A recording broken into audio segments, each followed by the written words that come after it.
guys hear about the Franklin County meeting last night? After 4 a.m. What time? I don't know, that's going to change much, but for a process like do you think we should? Because in about 3-4 hours, we're done. If there's a reasonable time and place restriction that the Constitution allows us to place on it, and hours of the Nope. is a reasonable. You know, We got 2 minutes.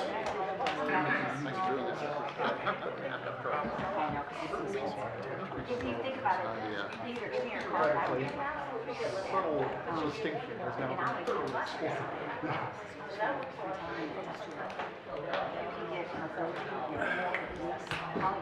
hot it is. Oh, really?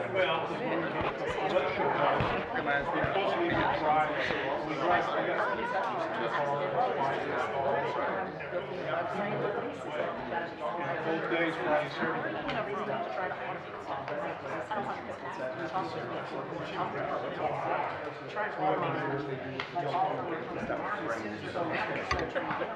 Yeah, driving that far in the rain is not fun. Yeah, even your, okay, all right. Thanks.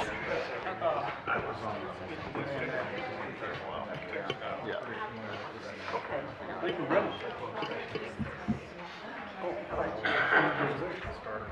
It's 7 o'clock. You ready? Yes, Robert? Lori, you ready? Correct. Good evening. Welcome to the March 18th, 2026 Planning and Zoning Commission meeting. At this time, I would request that everyone please turn off or mute all cell phones and other electronic devices. Also at this time, I would invite each of you to stand with me for the Pledge of Allegiance.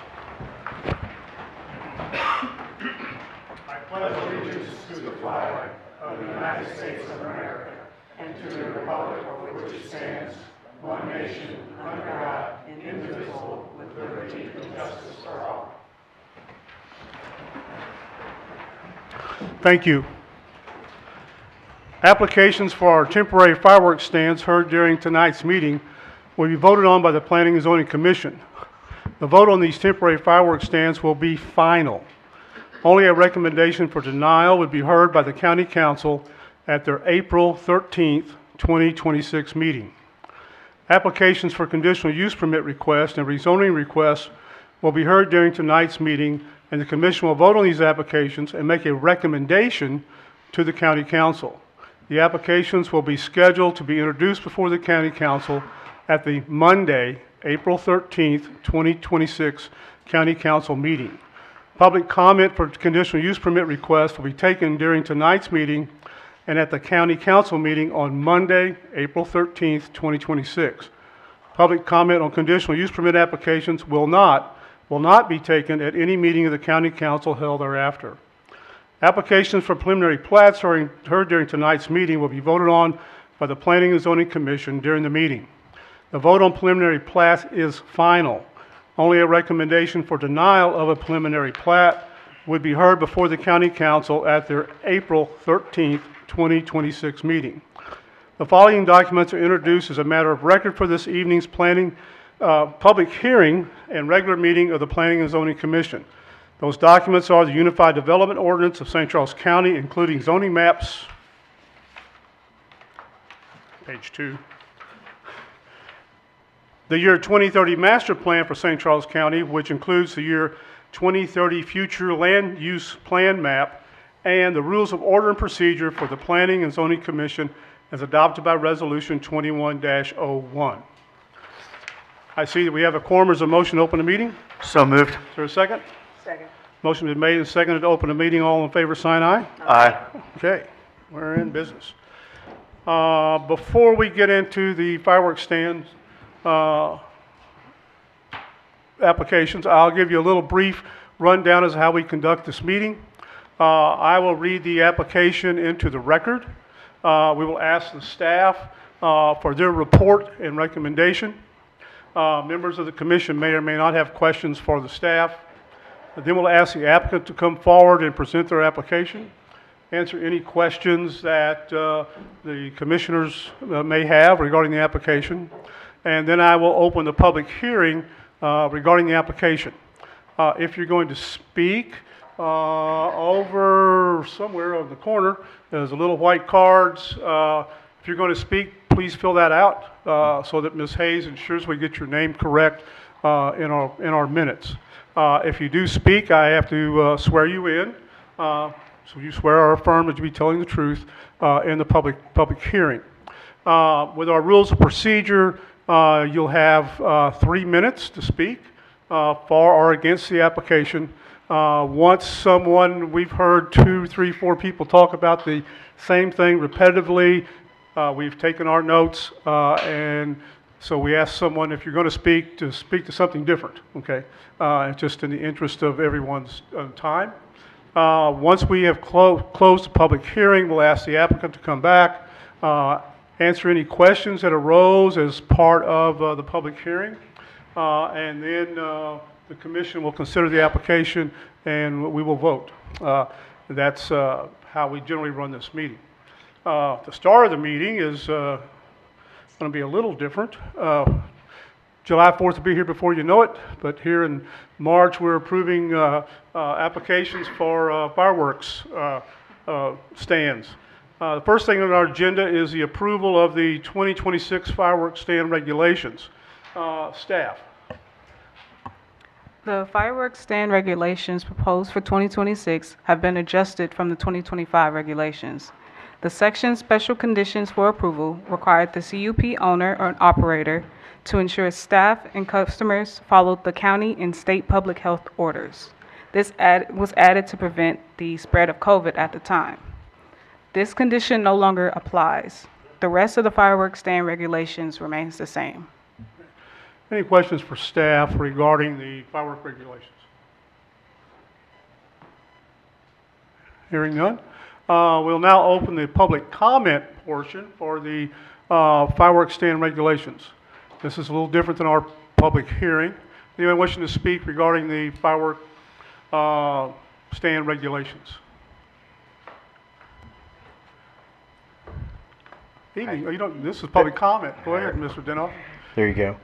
Thank you very much, Mr. Chairman, members of the commission. My name is Arnie C. A.C. Denoff, County Public Advocate. A couple of issues I want to go over are the state Senate bill that was passed in last year's legislative session by both the Missouri House of Representatives and the Missouri Senate. That was Senate Bill 81, and it was signed into law by Governor Kehoe, went into effect on August 28th of last year. The fireworks state regulations through the State Fire Marshal's Office govern sections 49.266, 253, 320, 320, and 568 of the revised state statutes. It modifies a lot of definitions of fireworks standards about manufacturers selling of fireworks. It permits licensing fees and penalties from the State Fire Marshal's Office, which has direct access to all 115 counties, including the city of St. Louis, involving the sale of fireworks.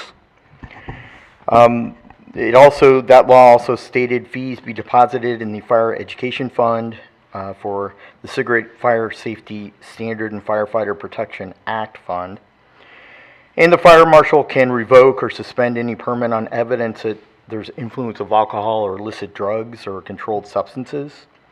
And the fire marshal also can refuse issuance of a permit with an individual or partner of an individual who's been under past suspension.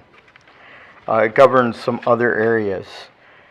When it comes to our county code, first of all, we're a first-class home rule charter county. And we could go above and beyond what the state law says. The state law is a minimum of parameters that set the governance and the minimum requirements and qualifications. I like how this is set up. We've been refining it and getting a little bit more stricter each year with some of the things that I brought up and recommended. I'd like to make the following amendments on page 1 of 7 under number 2, conditional use permit requirements. Stands shall be up to 1,000 square feet. I'd like to amend from $2,000 fee to a $3,000 fee. And stands over 1,000 square feet should remain at $4,000 fee. This is a huge industry. There's a lot of money that's taken in from the sales of fireworks during the small window of about 10 or 14 days that we're talking about. Under standard conditions of approval on page 1 of 7, 1A, the setbacks calls for a minimum of 50 feet. I'd like to amend that to 100 feet to ensure public safety and the requirements of any protection of dwellings. Number 1B states 20 feet from the lot lines. Well, in most cities and municipalities in the county, we have setbacks of at least 25 feet on the side setbacks, and so I'd like to see that be amended to 30 feet from 20 feet. C, in that same section on page 2 of 7, no motor vehicle shall be permitted within 10 feet of the tent. I'd like to amend that to 25 feet to ensure the public health, safety, and welfare of everybody involved in the sale or the customers who come to these tents. E, under that same section, 1E, tents shall be located not less than 50 feet.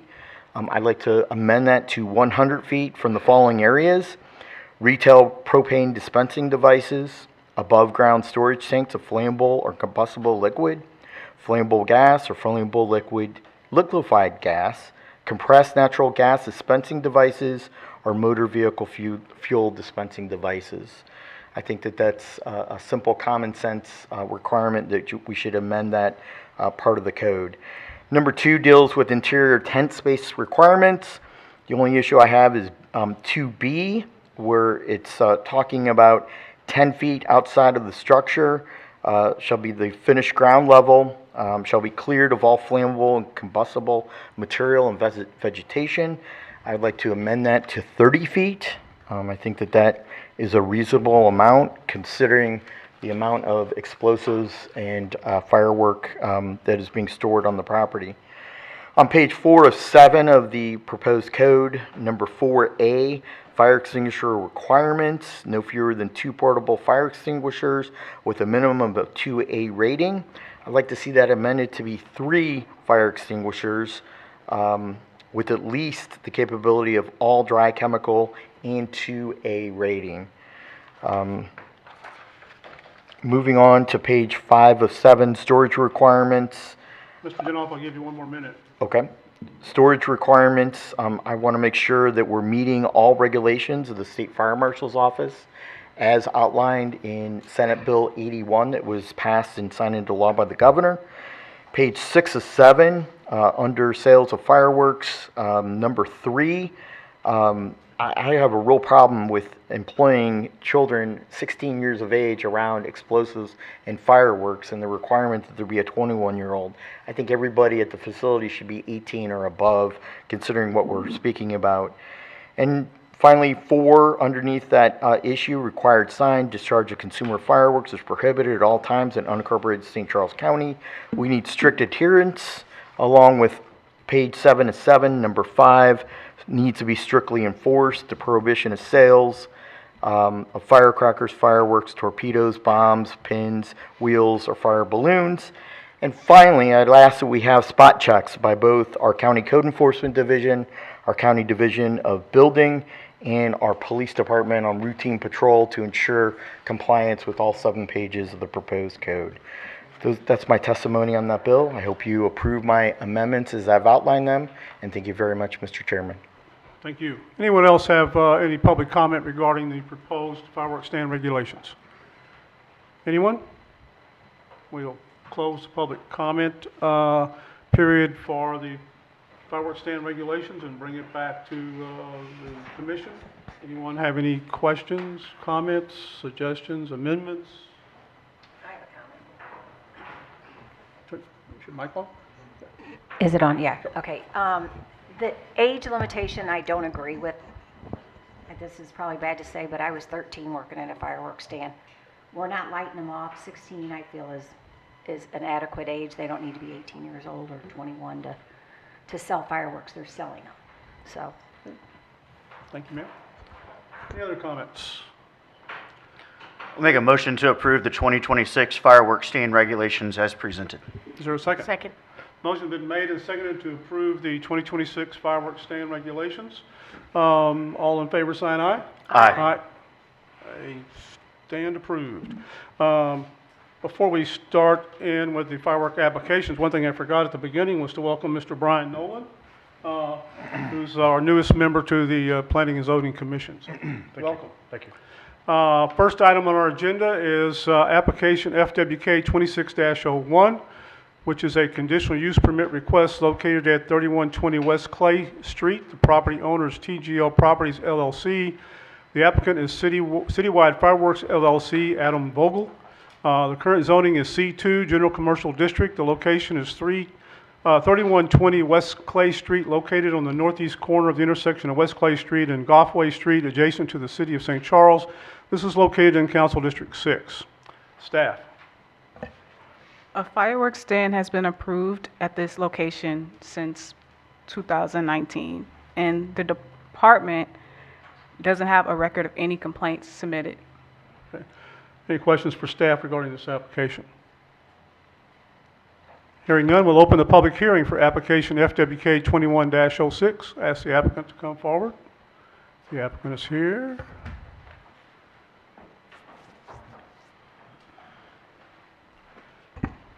Please raise your right hand. You solemnly swear or affirm that you'll tell the truth, the whole truth, or nothing but the truth in these proceedings or the pains and penalties of perjury. I do. Please state your name and address for the record. Adam Fogel, 107 Elman Farms Drive, Weldon Springs. Okay. Anyone have any questions for the applicant? Seeing none, thank you, sir. Okay. We'll now open the public hearing for FWK 26-01. Anyone wishing to speak?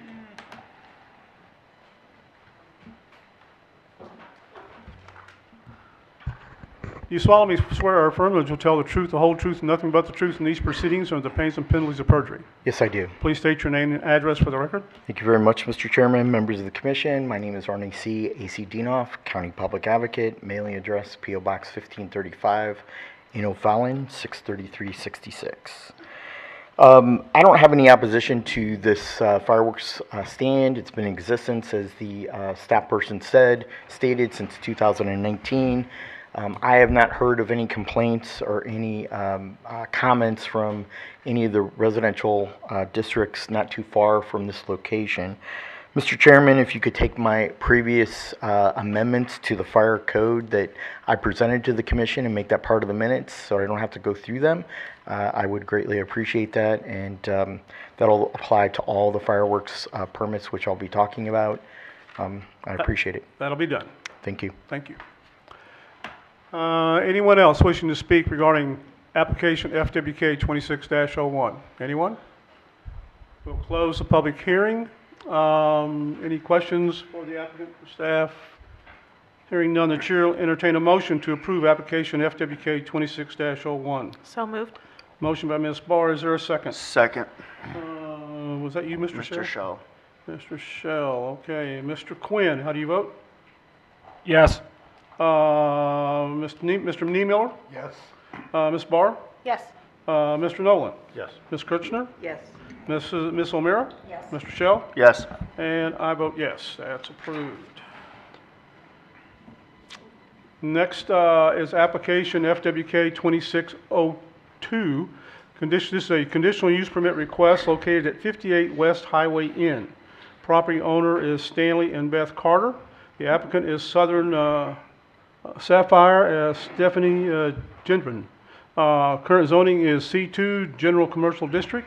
The location is 58 West Highway Inn, located on the south side of West Highway Inn, approximately 350 feet west of Barron Lane, near the city of Wentzville. This is located in Council District 2. Staff.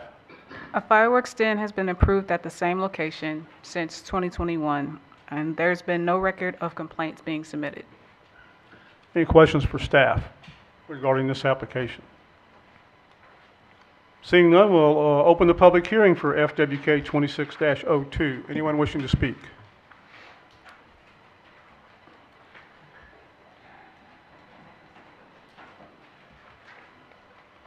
You solemnly swear or affirm that you'll tell the truth, the whole truth, nothing but the truth, in these proceedings under the pains and penalties of perjury. Yes, I do. Please state your name and address for the record. Thank you very much, Mr. Chairman, members of the commission. My name is Arnie C. A.C. Dienoff, County Public Advocate, mailing address P.O. Box 1535 in O'Fallon. First of all, I'd like to make it a matter of record. I think it's very important that people who file an application with the commission take this application seriously.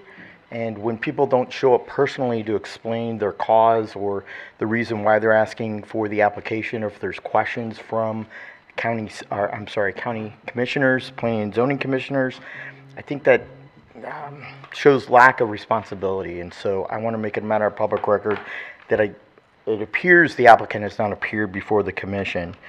The second thing is that my testimony with my amendments to the fire code be part of my testimony.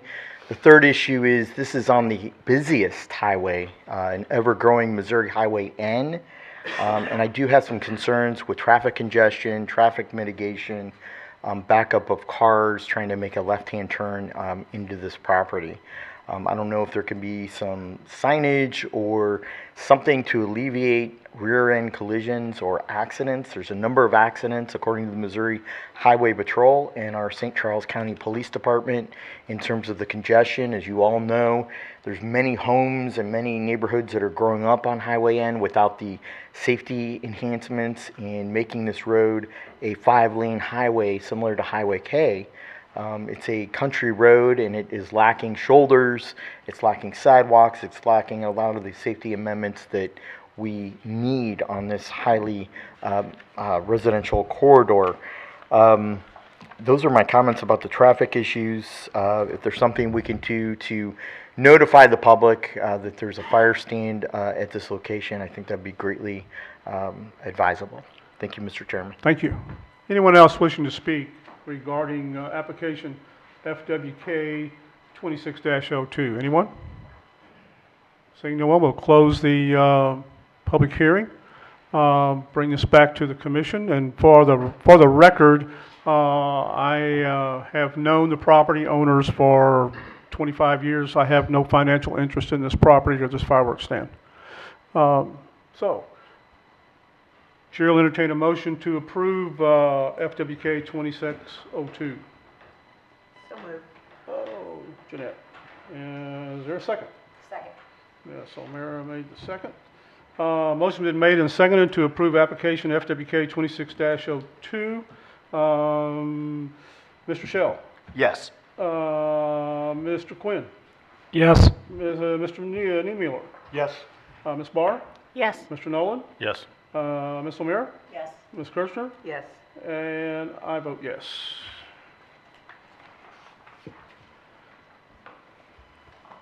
Next is application FWK 26-03, which is a conditional use permit request located at 910 Old Bryan Road. Property owner is West American Fireworks Stands LLC. Applicant is Godar Construction LLC, Wesley J. Godar Gendon. Current zoning is C2, General Commercial District. The location is 910 Old Bryan Road, located on the east side of Old Bryan Road, approximately 620 feet north of Veterans Memorial Parkway, adjacent to the city of O'Fallon, located in Council District 4. Staff. A fireworks stand has been approved at this same location since 2024, and there's been no complaints. Any questions for staff regarding this application? Hearing none, we'll open the public hearing for application FWK 26-03. Is there anyone wishing to speak? Applicant. Oh, I'm sorry, hold on. Arnie, I'm sorry, I'm getting ahead of myself. Applicant is a familiar face.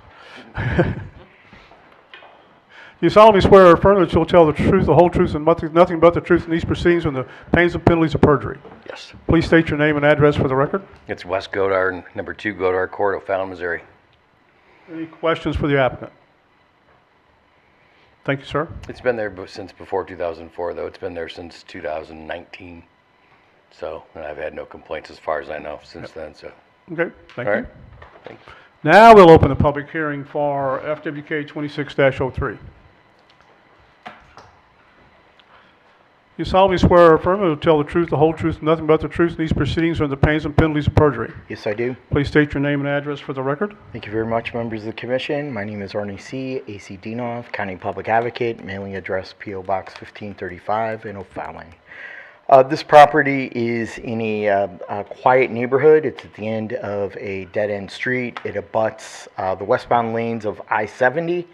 I've been to this location. The gentleman has been here every year with his application. I applaud him for that. He runs a tight ship. It's clean. He follows the rules and regulations. I've heard of no complaints. There's also some residential dwellings that he abuts, and I've heard no complaints from those neighbors in that neighborhood. I have no objection to granting this fireworks permit. Thank you, Mr. Chairman. Thank you. Anyone else wishing to speak regarding this application? Hearing none, any questions for staff? Chair will entertain a motion to approve FWK 26-03. Is there a motion? So moved. Mr. Shell made the motion. Is there a second? Second. I'll give Ms. O'Meara the second. Motion's been made and seconded to approve application FWK 2603. Mr. Shell, how do you vote? Yes. Mr. Nolan? Yes. Ms. Kirchner? Yes. Mr. Niemiller? Yes. Ms. Barr? Yes. Ms. O'Meara? Yes. Mr. Quinn? Yes. And I vote yes. Next on the agenda is application FWK 2604, which is a conditional use permit request located at 21 East Highway Inn. A property owner is the Baker Family Company 2 LLC. The applicant is Merrimack Specialty Company, Tom Dixon. The current zoning is C2 General Commercial District. The location is 21 East Highway Inn, located on the northeast corner of the intersection of Highway Inn and Highway Z, near the city of Wentzville, located in Council District 2. Staff. A fireworks stand has been approved at this location since 2015, and there's been no complaints submitted. Any questions for staff? Hearing none, we'll ask the applicant to come forward.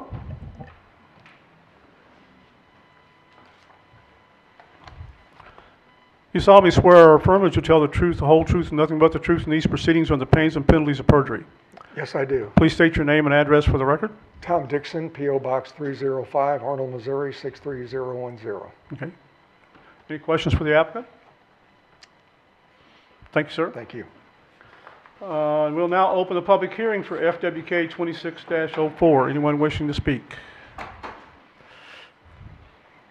You solemnly swear or affirm that you'll tell the truth, the whole truth, and nothing but the truth in these proceedings under the pains and penalties of perjury. Yes, I do. Please state your name and address for the record. Thank you very much, Mr. Chairman, members of the commission. My name is Arnie C., AC Dinoff, County Public Advocate, mailing address P.O. Box 1535 in O'Fallon. Again, this is a long-term fireworks permit holder. This person, I believe, is on the Association of Missouri Fireworks and has been involved in state legislation trying to make it more, call in the bad actors and try to make better legislation for public safety, which I applaud.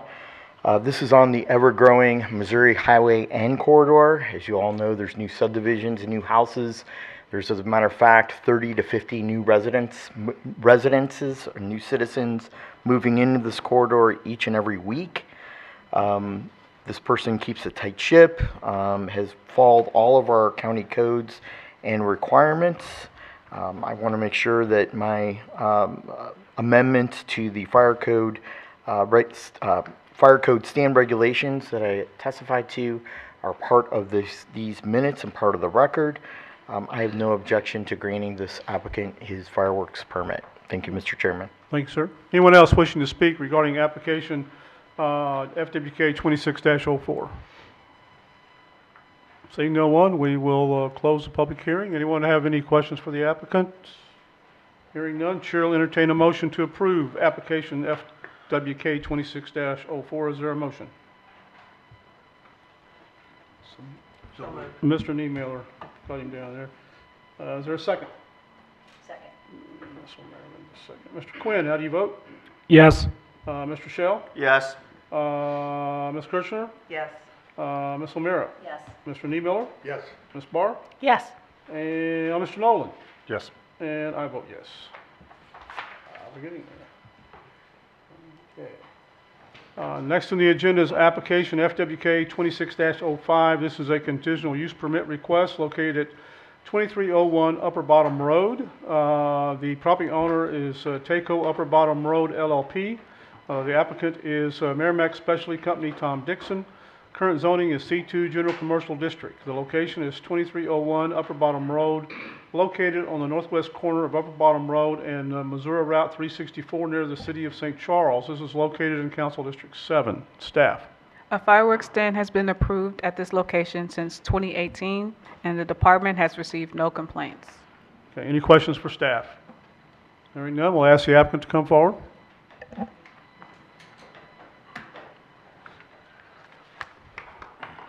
Do you solemnly swear or affirm that you will tell the truth, the whole truth, and nothing but the truth in these proceedings under the pains and penalties of perjury? I do. Please state your name and address for the record. Tom Dixon, P.O. Box 305, Arnold, Missouri 63010. Okay, any questions for the applicant? Hearing none, thank you, sir. Thank you. Now we'll open the public hearing for our FWK 26-05. Arnie, why don't you just sit in the front row down there and say the law? Hey, I get my steps in. Do you solemnly swear or affirm that you'll tell the truth, the whole truth, and nothing but the truth in these proceedings under the pains and penalties of perjury? I do. Please state your name and address for the record. Sorry, you're making me laugh. Thank you very much, Mr. Chairman, members of the commission. My name is Arnie C. A.C. Dinoff, County Public Advocate. Mailing address, P.O. Box 1535 in O'Fallon. I'm just going to make it real simple this time. Ditto, it's the same applicant as the previous fireworks application. The person is respected in the industry. He's a professional. He knows how to handle the fireworks, has all his ducks in a row, and follows both the state and our county code. I have no objection to the application for the fireworks stand. Thank you. Thank you, sir. Anyone else wishing to speak? Hearing none, we will close the public hearing. Any questions for the applicant? Hearing none, the chair will entertain a motion to approve application FWK 26-05. Is there a motion? So moved. A motion by Mr. Shell. Is there a second? Second. Mr. Niemiller, how do you vote? Yes. Ms. Kirshner? Yes. Ms. Barr? Yes. Mr. Shell? Yes. Mr. Quinn? Yes. Mr. Nolan? Yes. Ms. O'Meara? Yes. And I vote yes. Okay, one more to go. Next on the agenda is application FWK 26-06.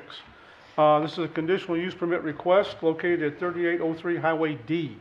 The property owner is Osage Land Holdings LLC. The applicant is Merrimack Specialty Company, Tom Dixon. The current zoning is C2 General Commercial District. Location is 3803 Highway D, located at the northwest corner of the intersection of Highway D and Highway Double D. This is located in Council District 2. Staff. A fireworks stand has been approved at this location since 2024, and the department has no record of complaints. Okay. Any questions for staff? Hearing none, ask the applicant to come forward.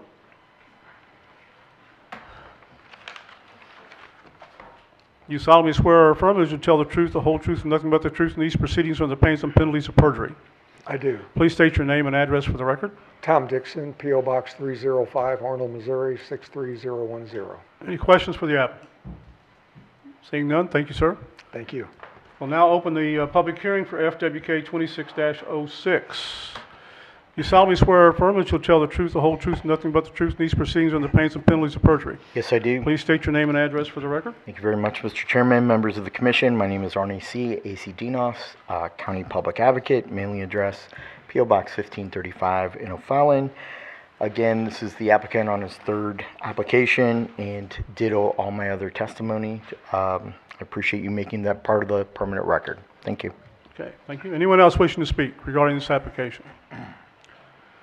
Seeing no one, we'll close the public hearing for application FWK 26-06. Any questions for the applicant or staff? Hearing none, the chair will entertain a motion to approve application FWK 26-06. Is there a motion? So moved. Motion by made by Ms. Second. Clark. Mr. Shell made the second. Mr. Quinn, how do you vote? Yes. Mr. Niemiller? Yes. Ms. O'Meara? Yes. Mr. Nolan? Yes. Ms. Kirchner? Yes. Ms. Barr? Yes. And I vote yes. Me too. Oh, Mr. Shell? Yes. You vote. Okay, care what you have to say. there. Now,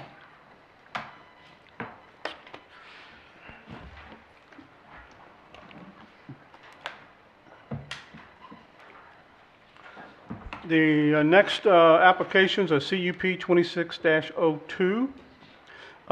This is a conditional use permit located at 1872 Schnarr Road. The property owners are Greystoke Farms LLC, Barry Upchurch. Applicant is Gina Butler. The current zoning is agricultural district. Conditional use request is a request permit for a riding stable. The CUP area is 16.17 acres. The location is 1872 Schnarr Road, located 5,300 feet west of Morrison Lane on the north side of Schnarr Road. This is located in Council District 2. Staff. Yeah, I got a presentation pulled up. As you mentioned, it's for a riding stable. The subject property is at 16 acres outlined in red.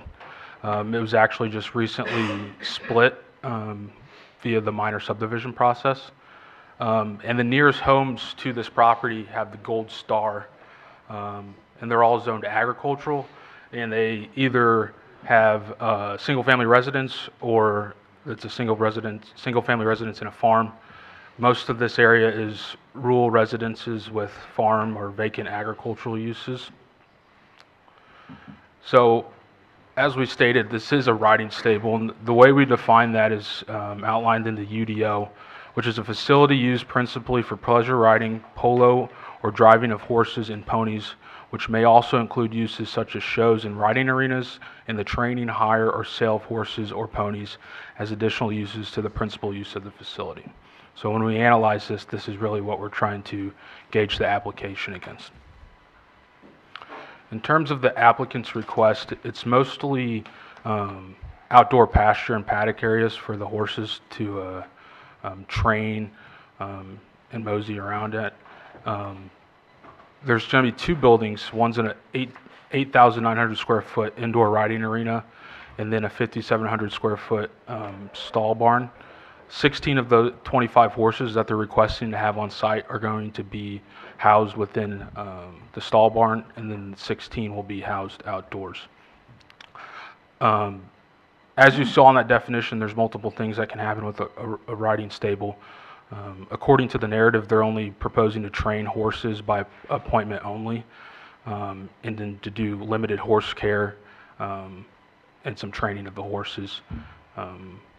And the horses will either be the personal horses of the property owner or private clients. When we analyze conditional use permits, section 405.510B of the county code outlines the 5 things we should be looking for when we're evaluating this. Those are those 5. I'll go through each one of them briefly. The first one is, would the proposed conditional use permit be detrimental to the health, safety, or general welfare of the public? Based on the application, our finding is it won't. The proposal of this operation will operate as an appointment only and includes a manure management plan and a site management plan with adequate fencing and minimal lighting.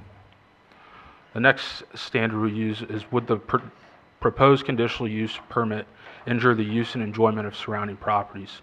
Again, staff finds that it won't.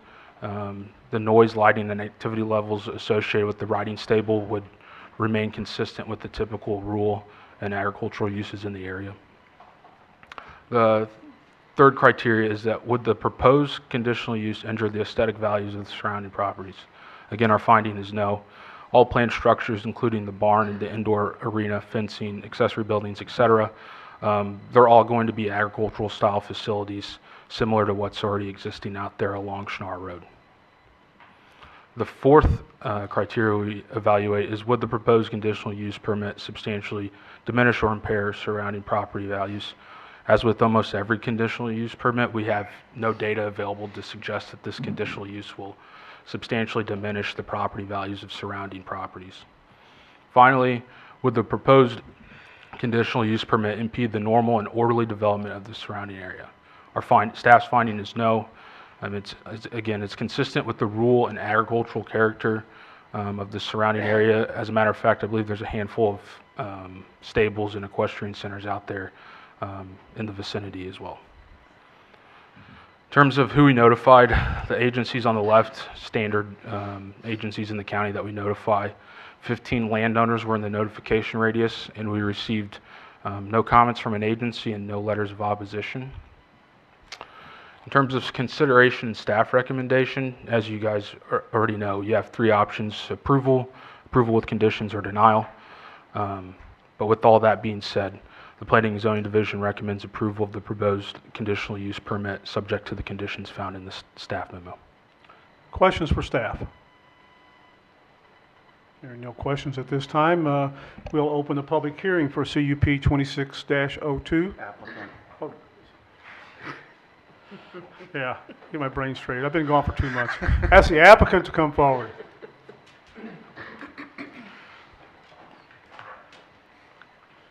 You solemnly swear or affirm that you'll tell the truth, the whole truth, and nothing but the truth in these proceedings on the pains and penalties of perjury. I do. Please state your name and address for the record. Jenna Butler, 466 Honeysuckle Creek Drive in Wentzville. Okay, go ahead, ma'am. Thank you for your time and consideration to hear my proposal for a riding stable. I am the owner and head trainer of Greystoke Dressage LLC, which provides training lessons and care for privately owned horses. I have worked with horses my entire life and have been a professional trainer for 8 years. It is my intent that my proposed horse training facility be a private, peaceful, and safe place for me to operate my horse training business.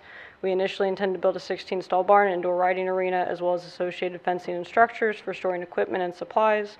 We have taken great care to design the facility and overall property in a way that maximizes horse welfare.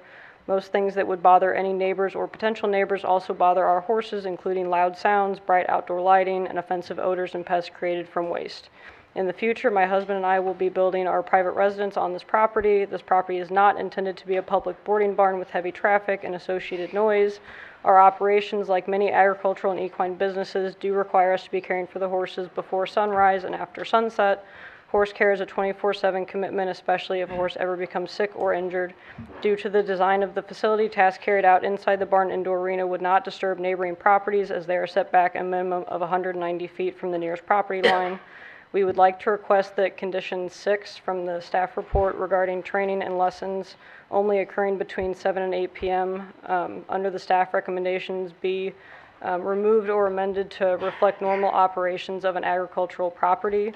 While I understand the intent behind establishing reasonable operating parameters, this particular limitation does not reflect the practical realities of operating a horse training facility. Horse care and exercise schedules are often dictated by animal welfare, weather conditions, client schedules, and competition schedules rather than standard business hours.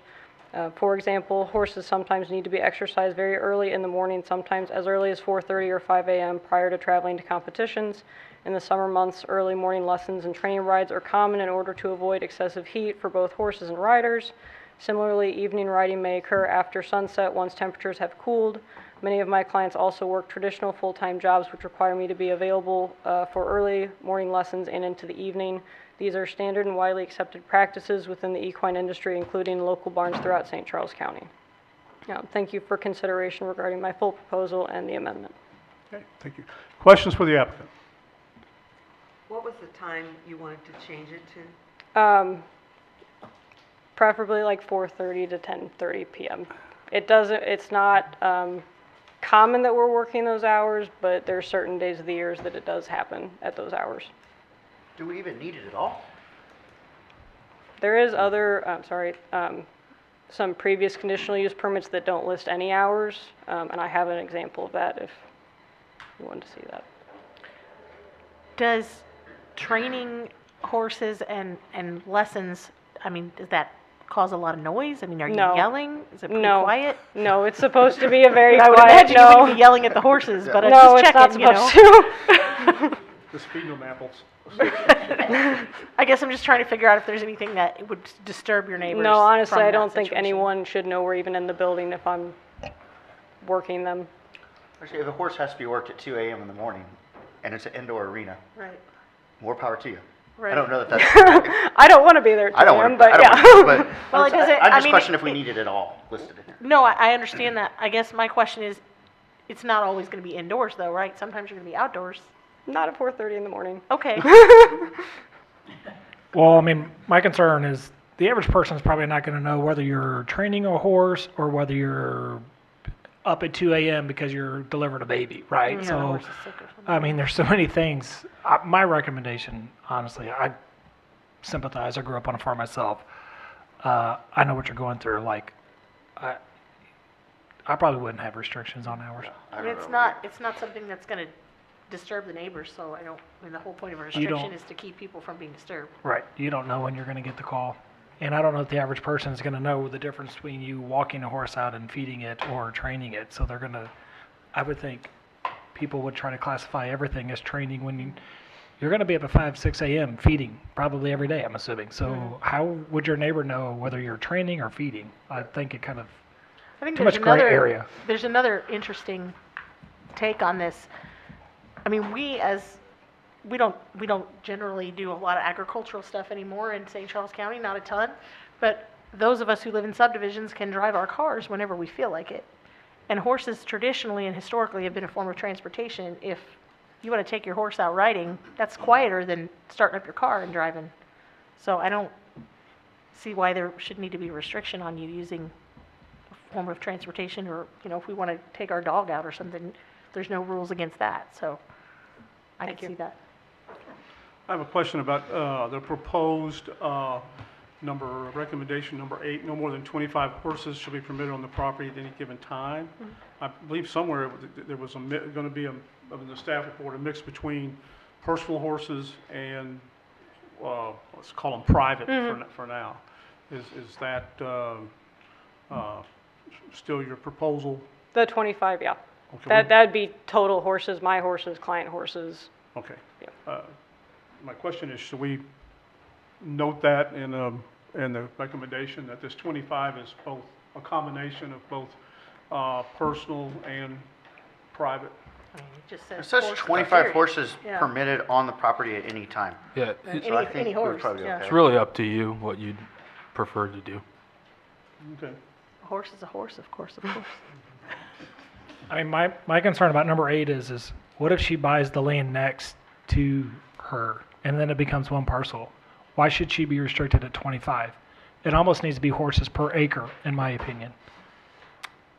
Generally, so by right, horses are allowed personally in agricultural zoning, and there's a standard of 1 horse per acre, but that can be amended through a conditional use permit. So in this case, she'd only be able to have 16 horses versus 25. But I'm not exactly sure the conditional use permit would apply to the It new wouldn't apply to the property. new property, so she'd have to come back here anyway to get it amended. Right, to expand it, I guess I should say. Actually, I have a question. You mentioned that you wanted to build your personal residence on the same property or on an adjacent property? Same property. Is that going to be an issue if we have a conditional use permit that she can use this for this particular use? Can she then also build a residence there without coming back? Yeah, it's Okay. permitted by right. Okay, just wanted to double check that that was going to be okay. I got one quick question. As far as this is basically a farm, do we limit farm animals? I mean, if they had cows on here before, how many could they have?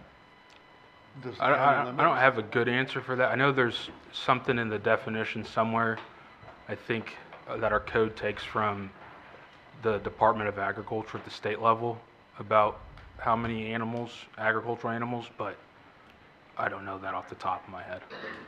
I just don't like to arbitrarily limit people. Usually we defer to the applicant and we condition it based on what they say. And you're fine with 25? 25 is more than enough. It's a lot of horses. Any other questions for the applicant? For me, I guess I just kind of want to make sure that maybe it's a lack of understanding on my part, but is there any restrictions to whether it's you or even the next person after you? You know, there's a lot of different things you can do with horses from an income perspective that would potentially stop them, or are they, I mean, can they bring people on and do income producing activities, as in bring your kids and riding them and those kind of things? I'm just kind of curious. Yeah, let me go back to the definition. I think it might mention it there. I mean, we'd have to look at it, but presumably, yeah, like it shows is something that they can do. I know when most people think of a horse show, they think about, hundreds of people coming to the site, but it's something we'd have to look into more.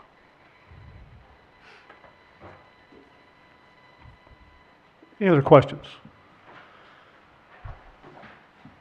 Seeing no one? Thank you. Chair will now open the public hearing for CUP 26-02. Anyone wishing to speak?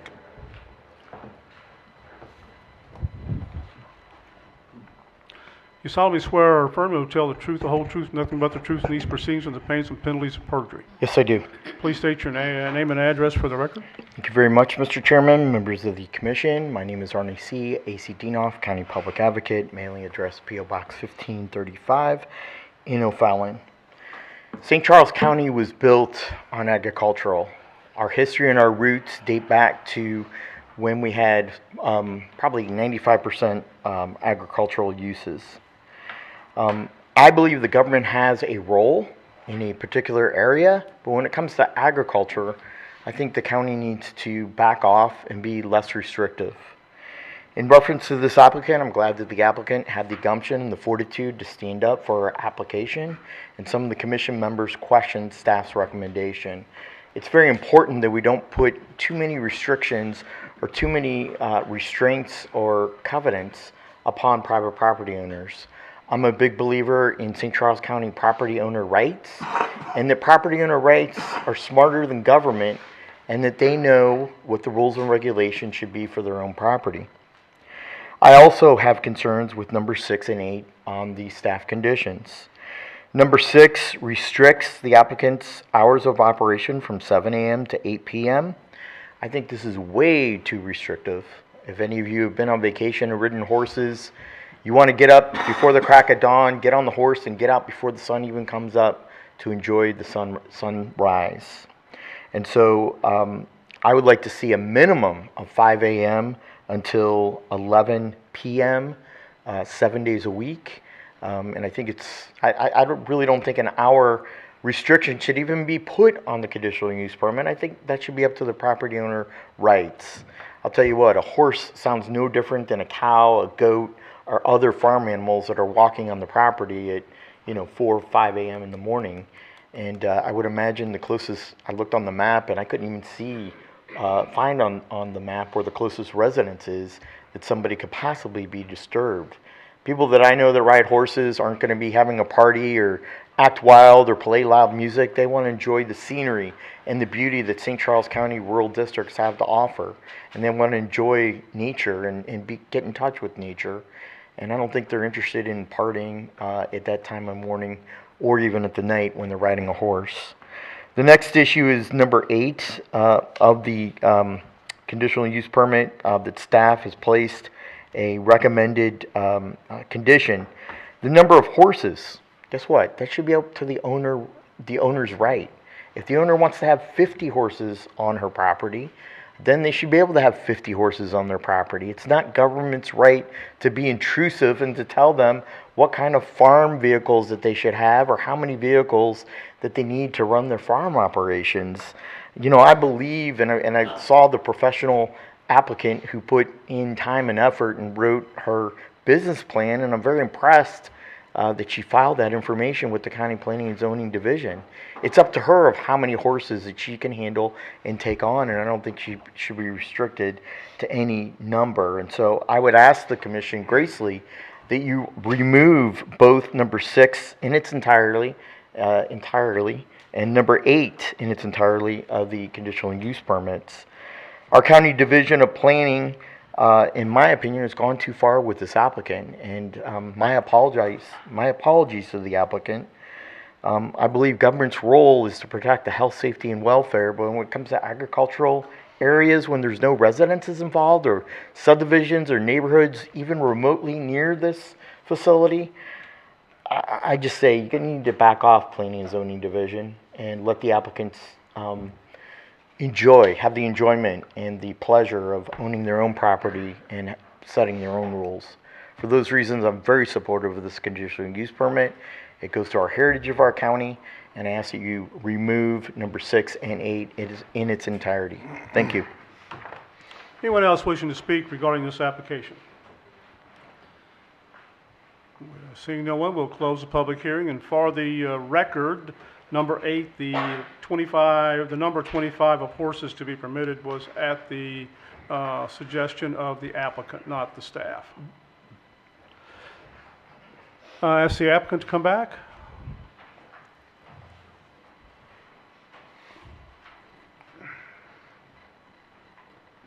Does anyone have any additional questions for the applicant? Seeing no one, thank you. Thank you. At this time, the chair will entertain a motion to approve application CUP 2602 with the following recommendations proposed by staff. I'd like to make an amendment. No, hang on. Oh. Hang on. I'm going to read the recommendations. All of them? No.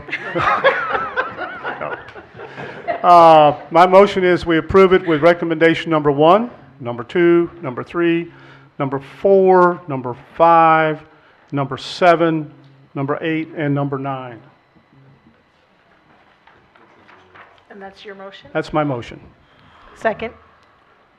Is there a motion? You have to make the motion. You have to make the you motion. I was just about to said say, you're the gonna chair entertain- can okay. call for a motion, So but one of the moved. board, yeah. Yeah, I'll I second. Great. I call for a motion, yeah. Chair called for that motion. Ms. Barr made the motion, Mr. Shell made the second. Mr. Niemiller, how do you vote? Yes. Ms. O'Meara? Yes. Ms. Kirchner? Yes. Mr. Nolan? Yes. Ms. Barr? Yes. Mr. Quinn? Yes. Mr. Shell? Yes. And I vote yes. That passes.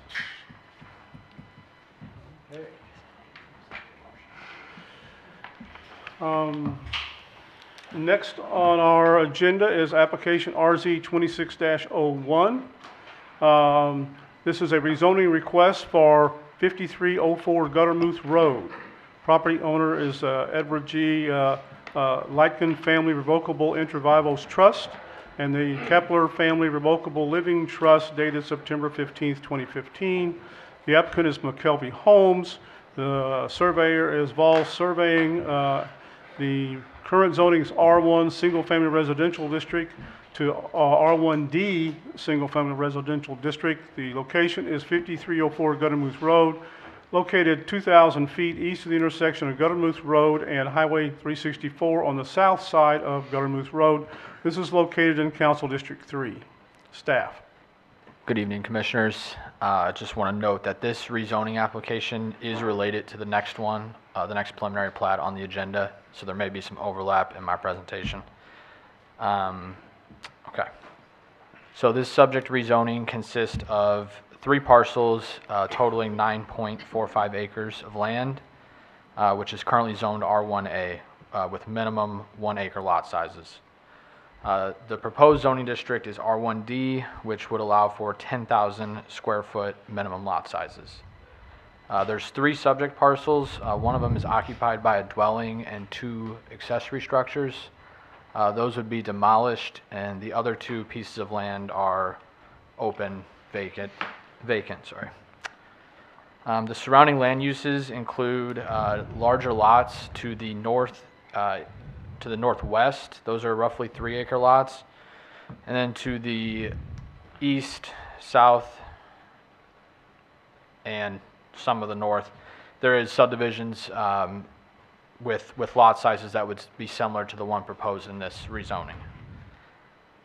This proposed rezoning does reflect the area's transition to more dense housing on smaller lots than 3 acres.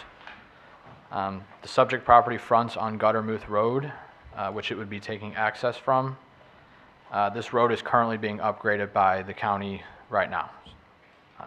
The proposed rezoning is consistent with the future land use plan, as it does recommend low-density residential uses. With all that being said, the Planning and Zoning Division recommends approval of this application. Any questions for staff? Hearing none, Chair will ask the applicant to come forward.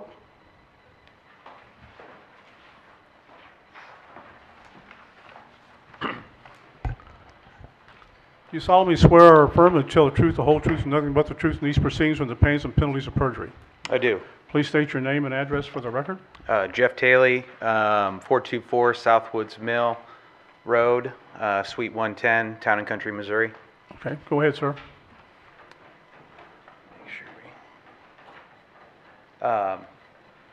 Chairman and members of the commission, thank you for your time tonight.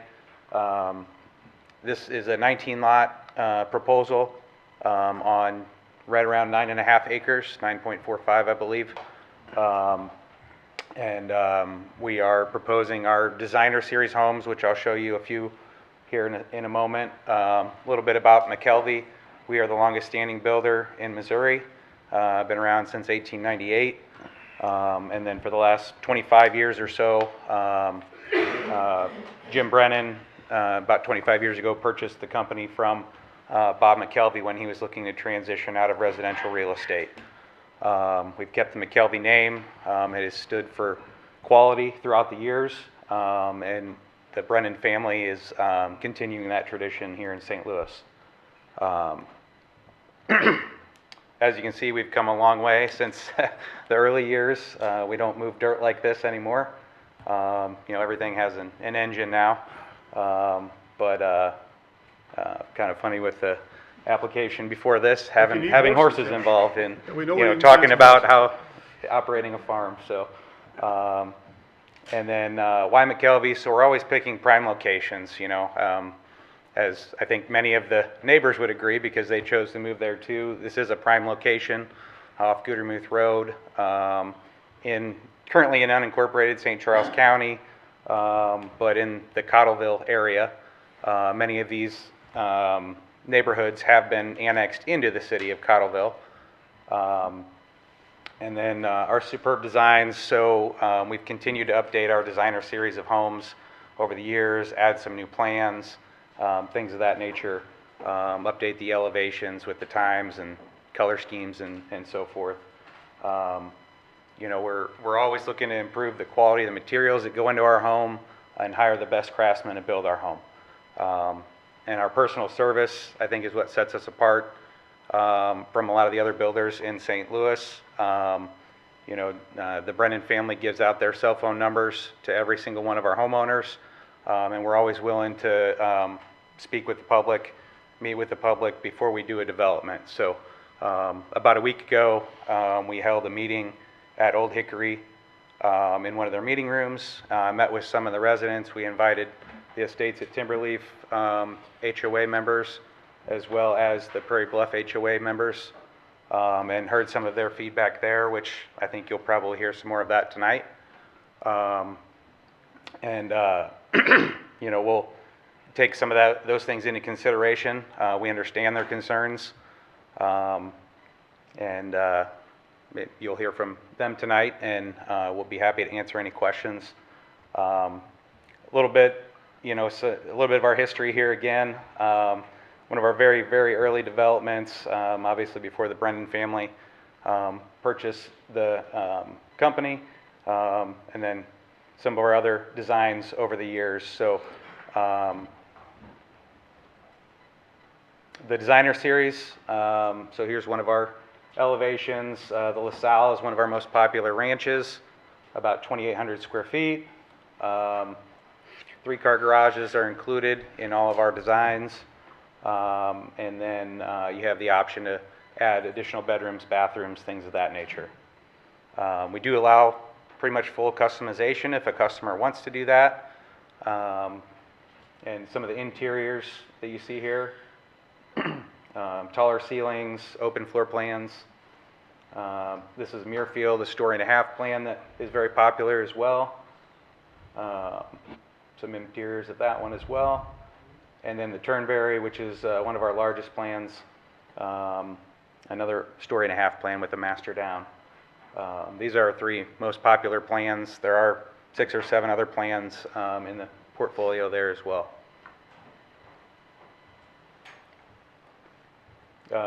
Generally just kind of a color, you all have seen obviously the staff report. This is the colorized kind of rendering of the site plan.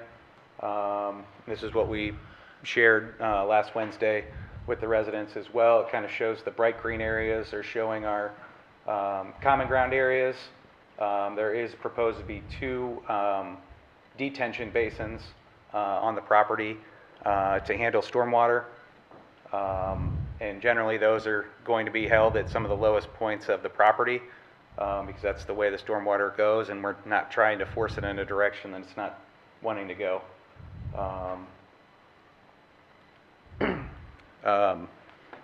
One of the things that we have on our site, we are requesting R1D zoning within St. Charles County. There have been a few other properties within the last 10 years or so. Obviously, estates at Timberleaf, which we are adjacent to. That is an R1C designation within Cottleville. So some similarities, some differences. Our minimum lot width is 80. Our minimum lots will be 82 foot wide because there are 7-foot side yards. For example, the estates at Timberleaf is a 90-foot wide R1C within Cottleville. The minimum square footages are the same at 10,000 square feet. The front setbacks are different by 5 feet between the county and Cottleville, 20 for us, 25 for them. The rear setbacks are the same at 25 feet. The side yard setbacks are 7 feet for Cortina that we're proposing, and estates at Timberleaf, there's 6-foot side yard setbacks. The average lot size in our development is 13,673. The smallest lot is about 600 square feet larger than the minimum, and then there are some even larger, closer to 18 and 19,000 square feet. Overall, we're proposing 2.01 houses per acre, which is generally in conformance with the area around us, and should fit very well, in our opinion, with the densities around us. Questions for the applicant? Hearing none. Thank you, sir. Thank you. We'll now open the public hearing for RZ 26-01, which is a rezoning request for 5304 Guttermouth Road. I will tell you that all that we are, go ahead, you come forward. All that we are considering at this point is the rezoning, okay? Nothing to do necessarily with traffic or water flow. That would come next, because after this application, the next one is to approve the preliminary plat, where we deal with those issues, okay? So, do you solemnly swear or affirm that you'll tell the truth, the whole truth, and nothing but the truth in these proceedings or the pains and penalties of perjury? I do. Please state your name and address for the record. Donald T. Meyer, 184 Shortleaf Pine Drive, the estates in Cottleville, the estates of Timberleaf. Okay, go ahead, sir. Since we're only dealing with that, we're opposed to the R1D that doubles the density of, there's 64 homeowners in the Timberleaf subdivision, and everybody bought that understanding that the adjoining property that McKelvey is choosing to develop was 1 acre. And to permit the R1D, which under the proposal that will be talked about, they're doubling the density. Well, when you double the density, then obviously you create a lot more water runoff, a lot of issues, and you change the quality of the surrounding property. So there are many of us, I think there were on the previous map, there are many homeowners that back up to that, and so our position is it should stay as 1 acre and not for 9 lots instead of 19. Okay. I mean, we have a lot more comments, but we'll withhold them if you go forward. Thank you, sir. Anyone else wishing to speak regarding this application? Anyone?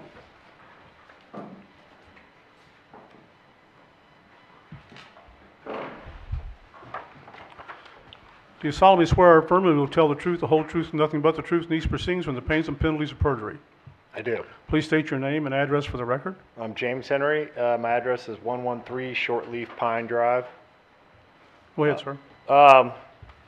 So I'll be speaking on both issues. Since we're just now talking about the R1 to R1A to R1D, my issue with that is currently I back up the field 5.5 of these 9.5 acres. Currently, the water flow comes to Shortleaf Pine Drive. In particular, behind my home, there's a sewer inlet that catches the water from this field, this 5.5 acres, that flows into that inlet. So just with some rough estimates. Right. Sir, we'll talk about that at the preliminary plat, Okay. Okay. when the engineer gets up here. Okay. All right. Okay. That's all I got then. Okay, thank you. Anyone else?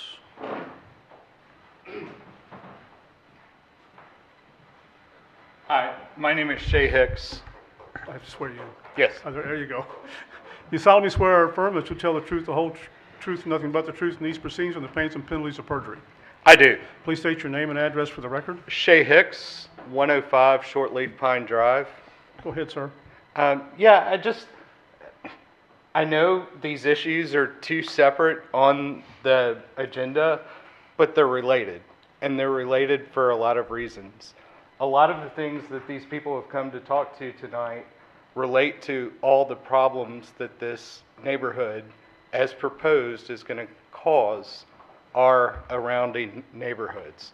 We've already seen the neighborhood across Goodermuth come in and all the water issues that have been put in place by that neighborhood. And this is kind of the last surrounding neighborhood that backs up to ours. Like Mr. Henry. Sir, speak to us. Yeah, like Mr. Henry, if we could put up that picture of the plat, or the plat as proposed. So my house also backs up to the lot 19 and all the water back there in that back corner. And all of that is proposed to be sucked out under our neighborhood and out to the street across and taken across into another joining neighbor's yard.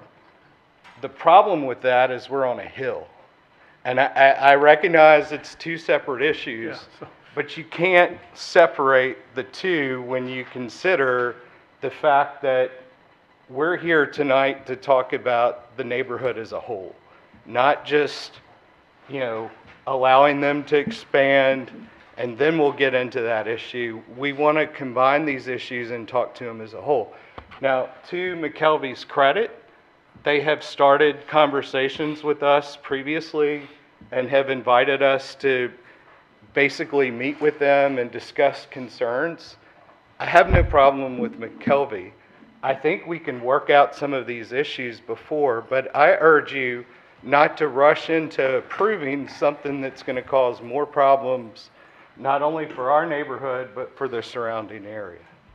And with that, I'll leave it for now, but please consider this one issue and not two separate. Anyone else wishing to speak?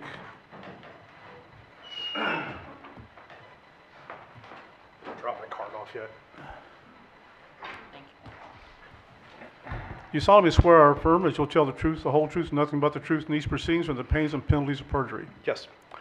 Next, state your name and address for the record. Chris Keithley, 193 Shortleaf Pine, Cottleville, 63304. Go ahead, sir. Yeah, just an observation. New to the process, but it kind of feels like our cart is before our horse. McKelvey has obviously spent a ton of money coming up with plat plans that we're going to go over next, but it seems like it was all based on an assumption that R1D is already done. So I don't know how this usually works, but it seems like we as a group of citizens would have figured out the plot sizing before we get into doing the approval of the layout, because as we previously saw, it's clearly R1D. So I just hope that the decision hasn't already been made until our fellow people in our neighborhood and the rest of the citizens can give an opinion. Thank you. Thank you. Since these are two different applications, that's when we have to separate the issues. Okay. This one is just a rezoning. So the commission will consider whether we should rezone this to R1D.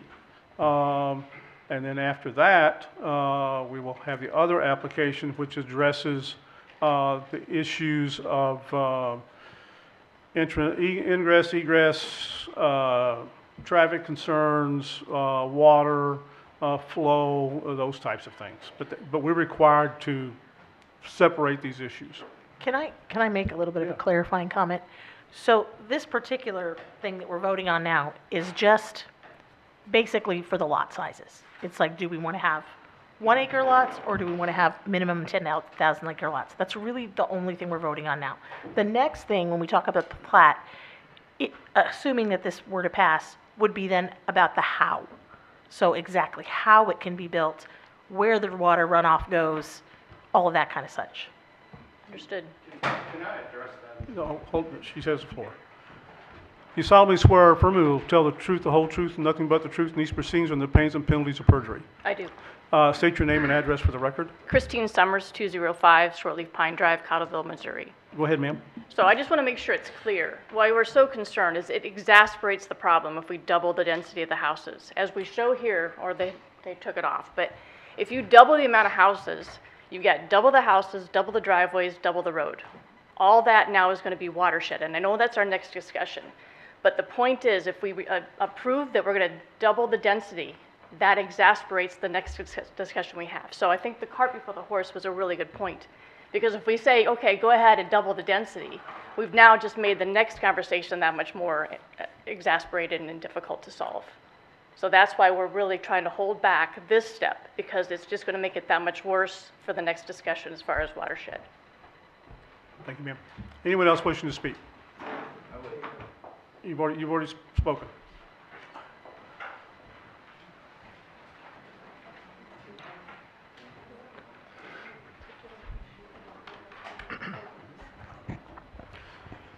You solemnly swear or affirm that you tell the truth, the whole truth, nothing but the truth in these proceedings with the pains and penalties of perjury. Yes, I do. Please state your name and address for the record. Thank you very much, Mr. Chairman, members of the commission. My name is Arne C. A.C. Dienoff, County Public Advocate, mailing address P.O. Box 1535 in O'Fallon.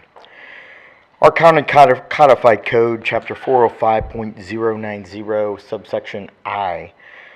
R1A is a minimum of 1 acre lot. R1D is a minimum of 10,000 square feet, and R1C is a minimum of 15,000 square feet. We have an R1B, which is 20,000 square feet. I have a lot of heartburn along with this development, with the rezoning. As the neighborhood had said, in Cottleville, there are larger lots. I feel that there needs to be a compromise worked out between the neighborhood, between county staff, and between the applicant. I would like to recommend, when it comes to the rezoning, that the commissioners look at the R1C option, which would be 15,000 square feet minimum lot size. I think that that is a compromise that is doable by both parties, and I think it's in the proper fashion of our zoning code, and especially this neighborhood, to look at the R1C option. For those reasons, I have to oppose this application on its merit and on its face as presented by the applicant, and I'd be in favor of amending the zoning plan, which I'm not sure if we can do that at that time. That'd be an attorney question, but the applicant, I think, is just asking for too much bite out of the apple. Unfortunately, it has a lot to do with politics and campaign contributions, and we need to be cognizant of how that happens, especially with county council members on developments. For those reasons, I have to be opposed to this application. Thank you. Thank you, sir. Anyone else? Sir, you've already you've spoken. Okay. Anyone else? Anyone else? Anybody else? Anybody in council want to hear from the gentleman again? He's coming up.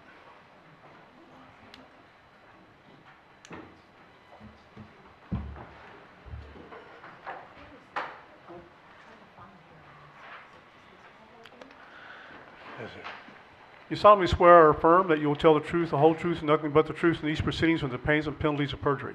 Yes, sir. Please state your name and address for the record. Robert Friends, 222 Shortleaf Pine Drive, Go ahead, sir. Cottleville. My wife and I, after losing our former spouses, decided to move from St. Louis County to St. Charles about 8 years ago, and have been very happy in our home in Cottleville. At 85 years old, I'm looking forward to the equity in our home being available to moving to a retirement center or wherever, possibly Breeze Park or something like that. And I have a concern that if you start adjacent to our subdivision, making much smaller homes, that this could depreciate the equity in the homes that are in the area that we live in. And there's some other issues regarding flooding that we don't speak to today, but take into consideration reduced equity because of smaller homes being built in adjacent to that. Thank you. Thank you, sir. Anyone else?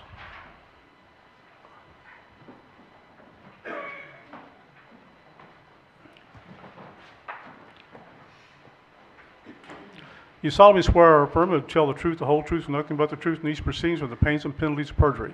Yes. Please state your name and address for the record. My name is Don Lang, 104 Shortleaf Pine, Cottleville, Missouri. Go ahead, sir. The discussion on the zoning issue part of this is that I would request that you deny the application and leave it to current zoning, because then I think we can work with the developers, and I also would then recommend the possibility that they could approach the city of Cottleville. Our community annexed into the city of Cottleville. The new subdivisions across the street on Gudermith have moved into, annexed into Cottleville. I think it would be in the best interest of the future residents of this new subdivision that we would have a unified zoning, unified police force, and a unified person to talk to our concerns of potential future problems, if there are problems. So I think by dealing with the zoning issue, if you deny their zoning request to increase the density, it would then lead to discussions. At that time, they could then approach the city of Cottleville. I have talked to the city of Cottleville, and they did not approach them at all about potentially coming into the city of Cottleville. And in the meeting last week, I talked to them at that time. So that's my recommendation. Thank you very much. Thank you, sir. Anyone else?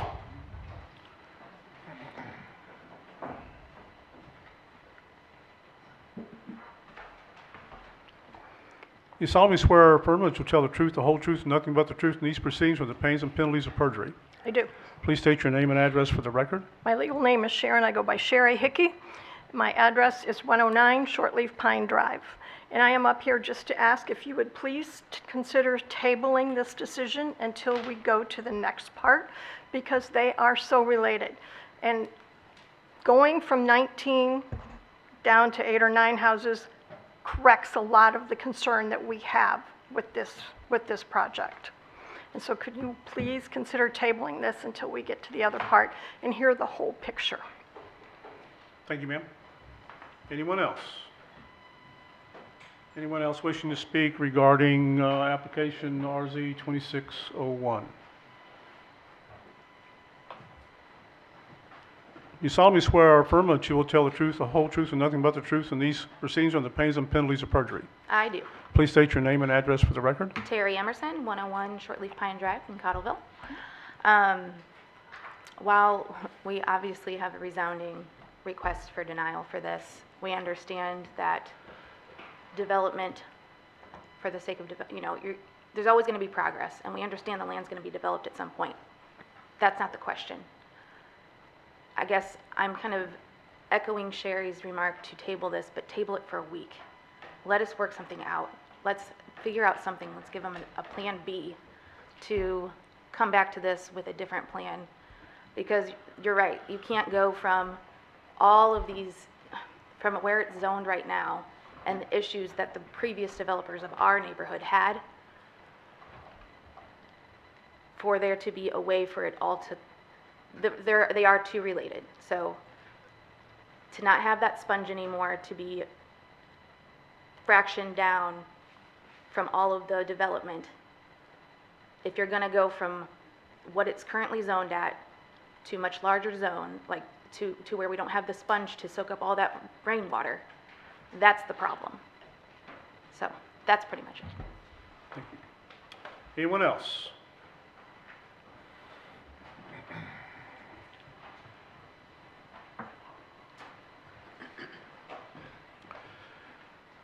You solemnly swear or affirm that you'll tell the truth, the whole truth, and nothing but the truth in these proceedings from the pains and penalties of perjury. I do.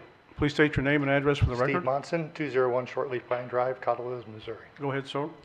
So I just wanted to, kind of state for the record, I did write a letter of opposition for this one and the next one. In addition to the content of the letter of opposition that I wrote, I'd also like to state here that when I purchased the property 10 plus years ago, or about 10 years ago, it was really within the understanding of the current zoning of what it was. We purchased the property with that understanding, and my property backs directly to the field there, back there. Yes, there are a lot of concerns about water, right? But there's also a lot of concerns about reducing or changing the zoning from R1A to R1D, and that increased density and how drastically that changes the whole neighborhood structure around. It is a huge impact, and I don't think that the commission should have a quick vote on this. I think you ought to really understand the impact that this does to the entire community around by embedding a 10,000-ish square foot lots in the middle of the estates of Timberleaf. Thank you, sir. Anyone else wishing to speak? Seeing no one, we will close the public hearing for RZ 26-01. I ask the applicant to come back.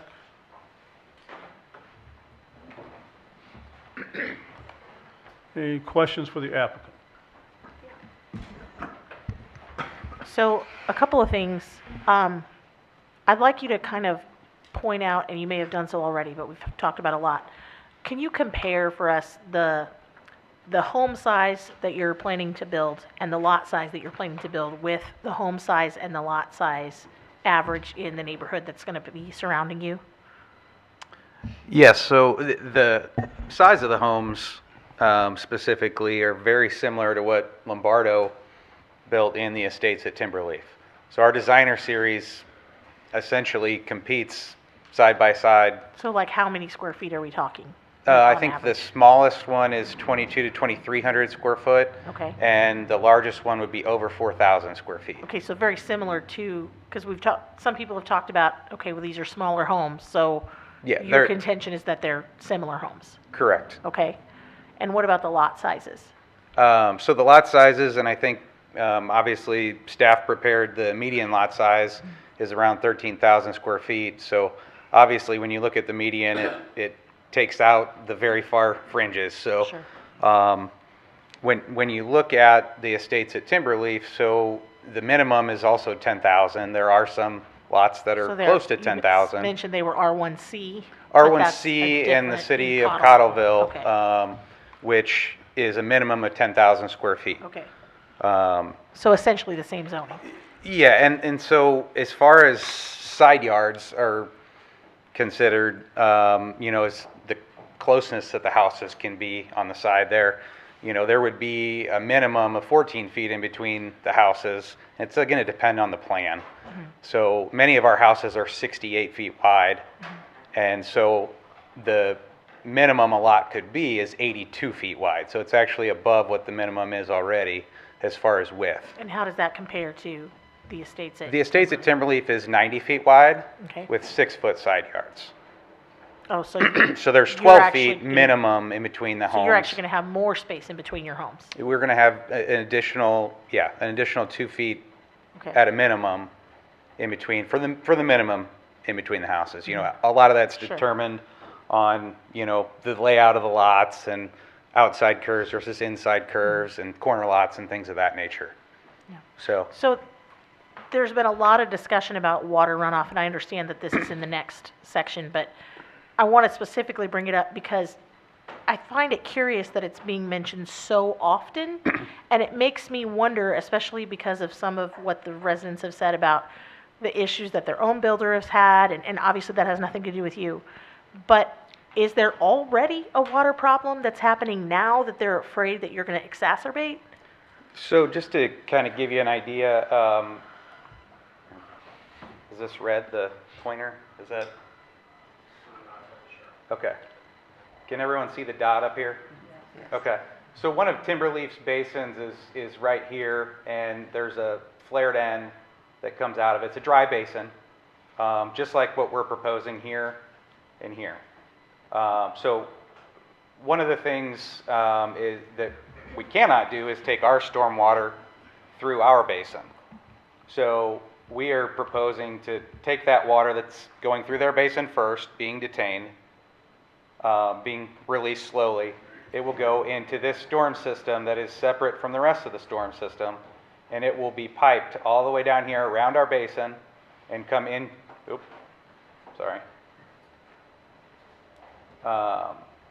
and then come into the flared end, or not flared end, box culvert structure. Right now there's kind of a, I don't want to call it a sump, you know, an area that sits lower where this water kind of works its way across this property and gets into this sumped area. And you can kind of see a little I don't know, swale of some sort that's kind of cut through there, or that has been cut through there over the years, I'm guessing. And this is full of rock, riprap, large revetment, whichever you want to call it. And then I believe this was installed as part of the Gudermuth Road improvements, this double box culvert or double pipe here. And maybe this rock was part of those improvements as well. But this goes under Gudermuth Road and then works its way to, I believe it's Crooked Creek right here. So essentially, this is being detained here. We're going to take that same water that was kind of surface draining, pipe it around, and then come this way, while also detaining our stormwater runoff into this dry basin. So it sounds like what you're saying here, and correct me if I'm wrong, it sounds like what you're saying is that you're not only trying to contain the water that your building would create, but that you're actually trying to solve some of the problem that's already there now, and you're trying to make that better. Yes, and we're required to make, we're required, yes and no, sorry. Sorry. So to answer two parts of your question, I'll start with the first one is we are required to take the runoff that comes off of our property post-developed condition. Okay, so when you're saying that the water goes into this dry basin, you're not talking about current water, you're talking about water that will go there after it's developed. Correct, yeah, this basin doesn't exist currently. Okay. And neither does this basin over here, which will be the second part of this. And Dave, you can come up here at any time. So Dave Bowles is our engineer, much smarter and wiser than I am. I know the general concept of how this works and what we're required to do, which is to basically take the stormwater runoff post-development and make sure that it doesn't leave our site any faster than it currently does. So you're basically saying you're not going to make things any worse? That's what we're required to do per our improvement plan So process. I guess my question was, and maybe this is a question for public comment, but that time is over. Why are we hearing, and if you don't know, then that's fine, but we're hearing so much talk of this water, and somebody else said there's a sponge now, and I guess my question is there currently a problem with water that they're already having that you know of? Can we just swear in the engineer? Yeah. Right, this is all site plan Well, stuff. it sort of is, because, I mean, as they said, if you have double the density, if you have 20 houses instead of 10, you could very well have more issues with stormwater. And so my question really is there a current issue with stormwater, or is this something that they're afraid will happen? Because those are two separate questions. Currently, I mean, I don't live at the site, you know, I'm not there all the time, so I can't answer that question specifically, but. Okay, yeah, let's ask the engineer.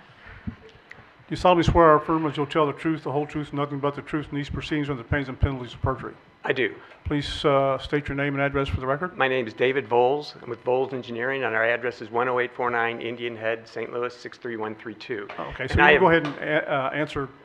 I have never been to a hearing where there wasn't a stormwater problem existing.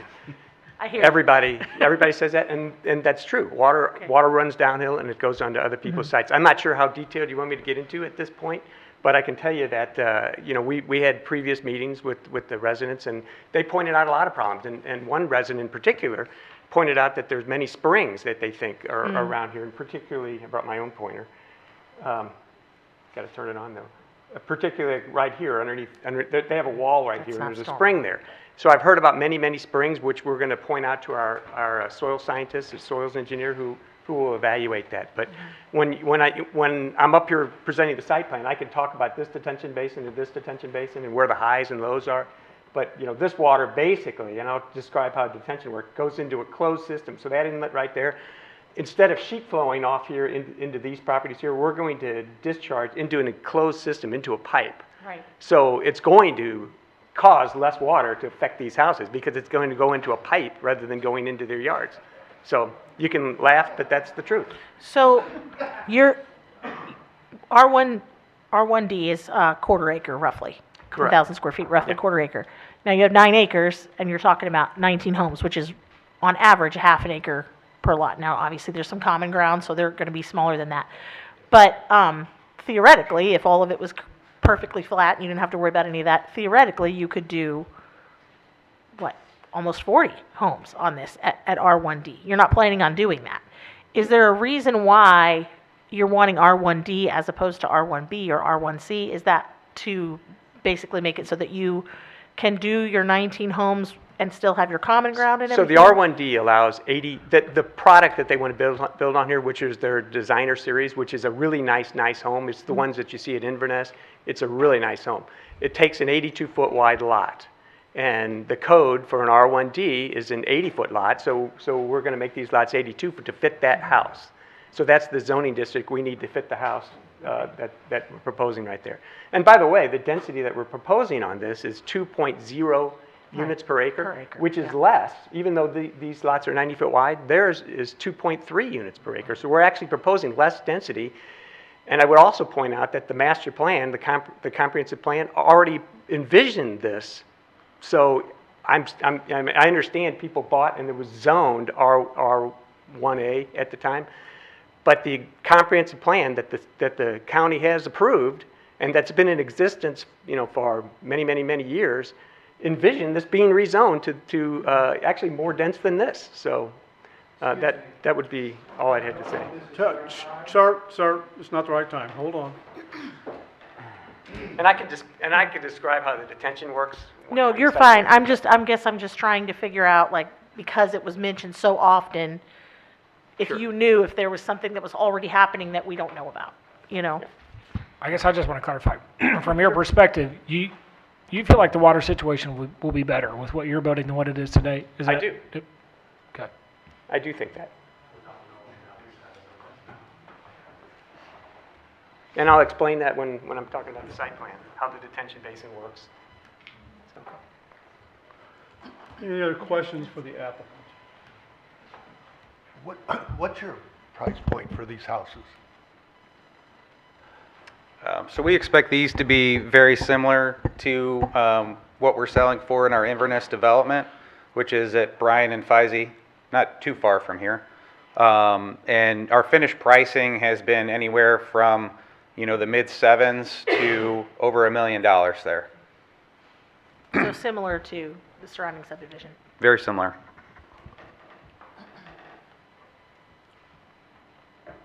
Any other questions for the applicant? Seeing none. Does anyone on the commission want to hear this gentleman's comment? Sure. Why not? Sure. Yeah. Just to be clear, this is very irregular. The public comment section time is actually over right now. I so- understand. Steve You are Moxon, sworn in. okay. The only reason for this additional comment is the applicant said that the St. Charles County Master Plan included the expectation that this would go down to R1D. The master plan actually states low-density housing, and low-density housing for this section is 1 to 4 homes per acre. And R1A is also 1 to 4 homes per acre. So anywhere from R1A to R1D. So it's not a predisposition that it would go down to R1D. Thank you. Any other questions for the applicant? Any questions for staff? I have a question for staff. By doing the zoning, does it lock in what they can have per acre? Because Yeah. somebody brought up about putting this off till afterwards, which, If the rezoning were approved by council, yes, they could, a development with 10,000 square foot lots could be approved. so we recommend it, county council approves it, they could slice and dice this at 10,000 square foot lot. Well, they still have to have the plat approved. Right. Yes, they could, and they would still have to have their preliminary plat approved by you guys and then signed by the division director. But And if then a but if final it's plat zoned recorded. properly, how can you turn down Sorry, what? if it's zoned for a 10,000 square foot lot, how could the county council deny that? Well, the plat has to be built according to the rules that, as far as stormwater retention and Well, all yeah, that stuff. Yeah. obviously, So they have to yeah. build it properly. It has to meet the technical requirements of section, or chapter 410. Which include stormwater, zoning setbacks, all the bulk regulations and all that jazz. Okay.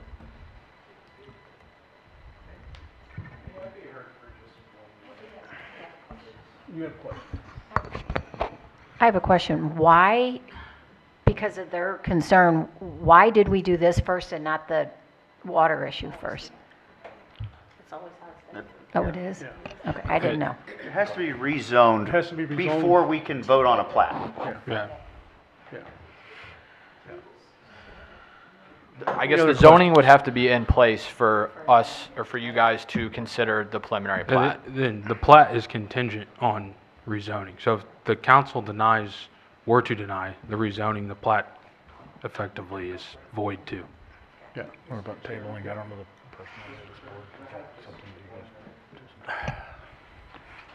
You got 1 minute, something different. All I would say is... Come to the microphone, you're already sworn in. Yes, sir. Thank you for the extra time. We have no problem with McKelvey, as I've said. I think that what I'm hearing from everybody is we just want the opportunity to sit down and understand this plan better, to work with them to come to an acceptable resolution of how this will work. I'm confident we can do it. My understanding with the water, and Mr. Henry can talk better about it because he lives right where that intake is, but it takes the water in our already existing water drainage system, takes it across our street to another neighbor's yard, into his water basin that's already has issues, takes that to another water basin on the far side right next to Gutermuth, and then under Gutermuth, where they're having big time water issues with the neighborhood across the street that's already been designed.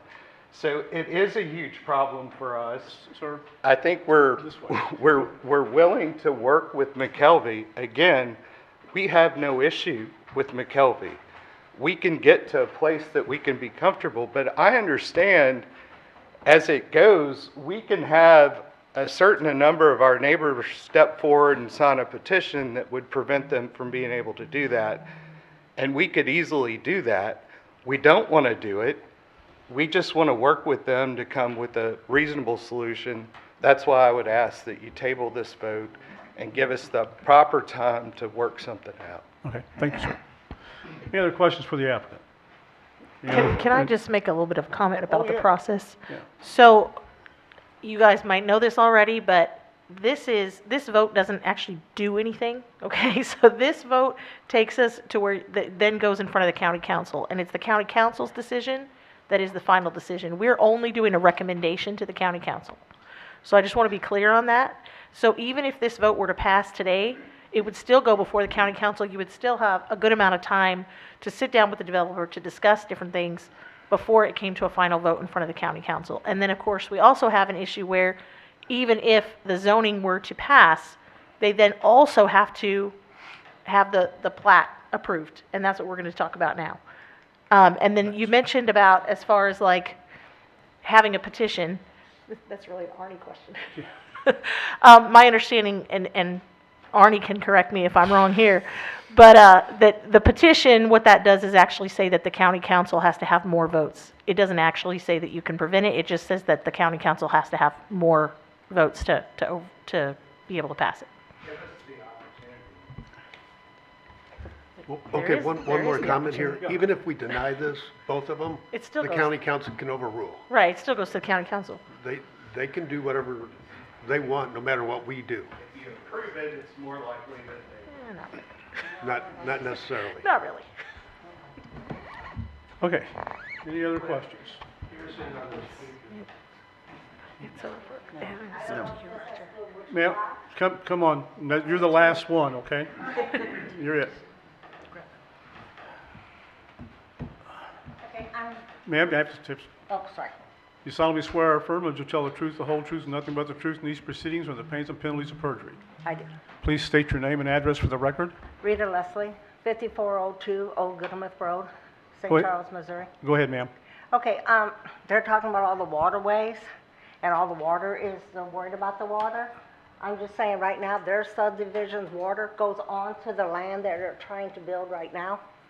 There's a basin there, and that goes Ma'am, right through their speak middle, to- I'm sorry, goes through the middle of that land there. Okay, So they're talking about their water, worried about it. All that water goes down to that, their water goes down through that land already. okay. So I guess I'm confused. To me, their water already is messing up the water there, so they're gonna have to fix it. McKelvey's gonna have to fix that waterway before they can build another land. So I guess I'm just confused on them talking about all the water when their water's already going on somebody else's land already. Okay, thank you, ma'am. All right, thank you. Okay. Where am I at here? Okay. Any other questions for staff, comments? Okay. The chair will entertain a motion to approve application RZ 21, or 26-01, which is a rezoning request for property located at 5304 Guttermouth Road. Is there a motion? So moved. Motion by Mr. Shell. Is there a second? Second. Is that Mr. Niemiller, was that you? Correct. Okay. Mr. Quinn, how do you vote? Yes. Ms. Barr? Yes. Ms. Kirchner? Yes. Mr. Nolan? Yes. Mr. Shell? Yes. Mr. Niemiller? Yes. And Mr. O'Meara? Mrs., yes. Miss O'Meara. Yeah. It's been a long night already. I know. Yes. Mrs. O'Meara? You vote? Yes. Yes, and I vote yes. Okay. Next item on our agenda is the preliminary plat request for 5304 Guttermouth Road. This is application PRE 26-01. Property owner is the Edward G. Litkin Family Revocable Inter Vivos Trust and the Kapler Family Revocable Trust dated September 15th, 2015. The applicant is McKelvey Homes. The surveyor is Vols Engineering. The current zoning is R1A, Single Family Residential District, to R1D, Single Family Residential District. The location is 5304 Guttermouth Road, located 2,000 feet east of the intersection of Guttermouth Road and Highway 364 on the south side of Guttermouth Road. This is located in Council District 3. Staff. Okay, so like previously mentioned, there's going to be a lot of repeat stuff, but I'll try to keep it concise. So the proposed preliminary plat would create 19 lots with minimum 10,000 square foot lot sizes. There's common ground, which includes 2.38 acres for stormwater detention. St. Charles County is currently improving the Guttermouth Road where it fronts on these properties. This phase of the project facilitates traffic flow, improves safety, provides pedestrian and bicycle access, flattening hills, straightening curves, curb and gutter drainage, and then also a 14-foot wide multi-use path on the south side of the road, which is the same side that this development would be on. The preliminary plat has taken into account those improvements, so that's good.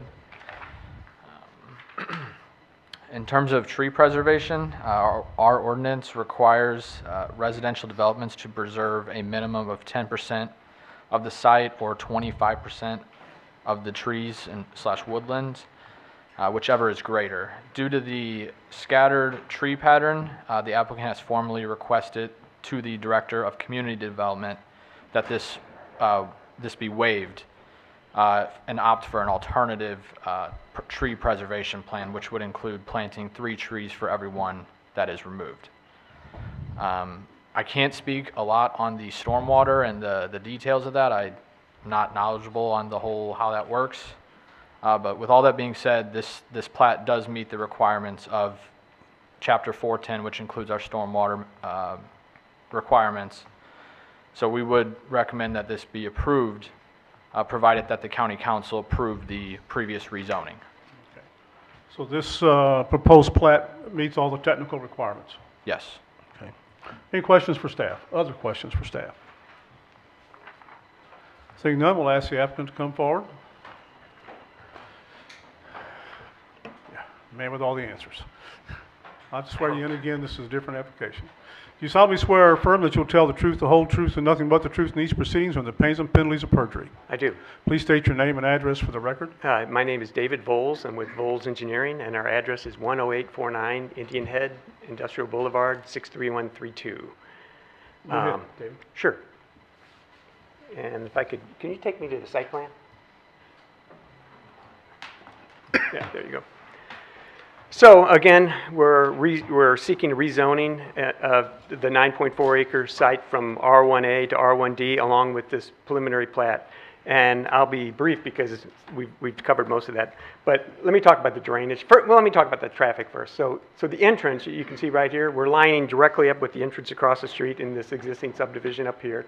Originally, actually, we tried to put an entrance down here, but we were having difficulty with the site distance, and we just felt like that was a better place to put it. It aligns with the existing thing. There's good site distance there. There's not a traffic issue on this one because until, I guess there won't be after Gudemouth is built. When we had our meeting, a lot of people talked about that and how long that's taken. So hopefully that'll be done. It'll definitely be done before our subdivision comes online. I want to talk about the stormwater. And let me just talk about how the site drains to begin with. So this area right here is actually one of the highest spots around, and this is at a 515. And to give you a perspective, down here, it's 490. So that's a 25-foot fall between here and here, so that's why that detention basin is there. And then down here, it's actually lower, it's 485. So the site falls from here to there. It falls this direction, and it falls that direction. So the previous speaker on the other petition was correct, that the water right here is actually coming onto us, and then what Jeff Taylor had pointed out is we're actually required to pick up that water, and we're taking it and bypassing our basin so that our basin functions properly. Then the water, but there is water that goes to the east, and I think that's where most of the people are talking about because, like I said, this water is going this way.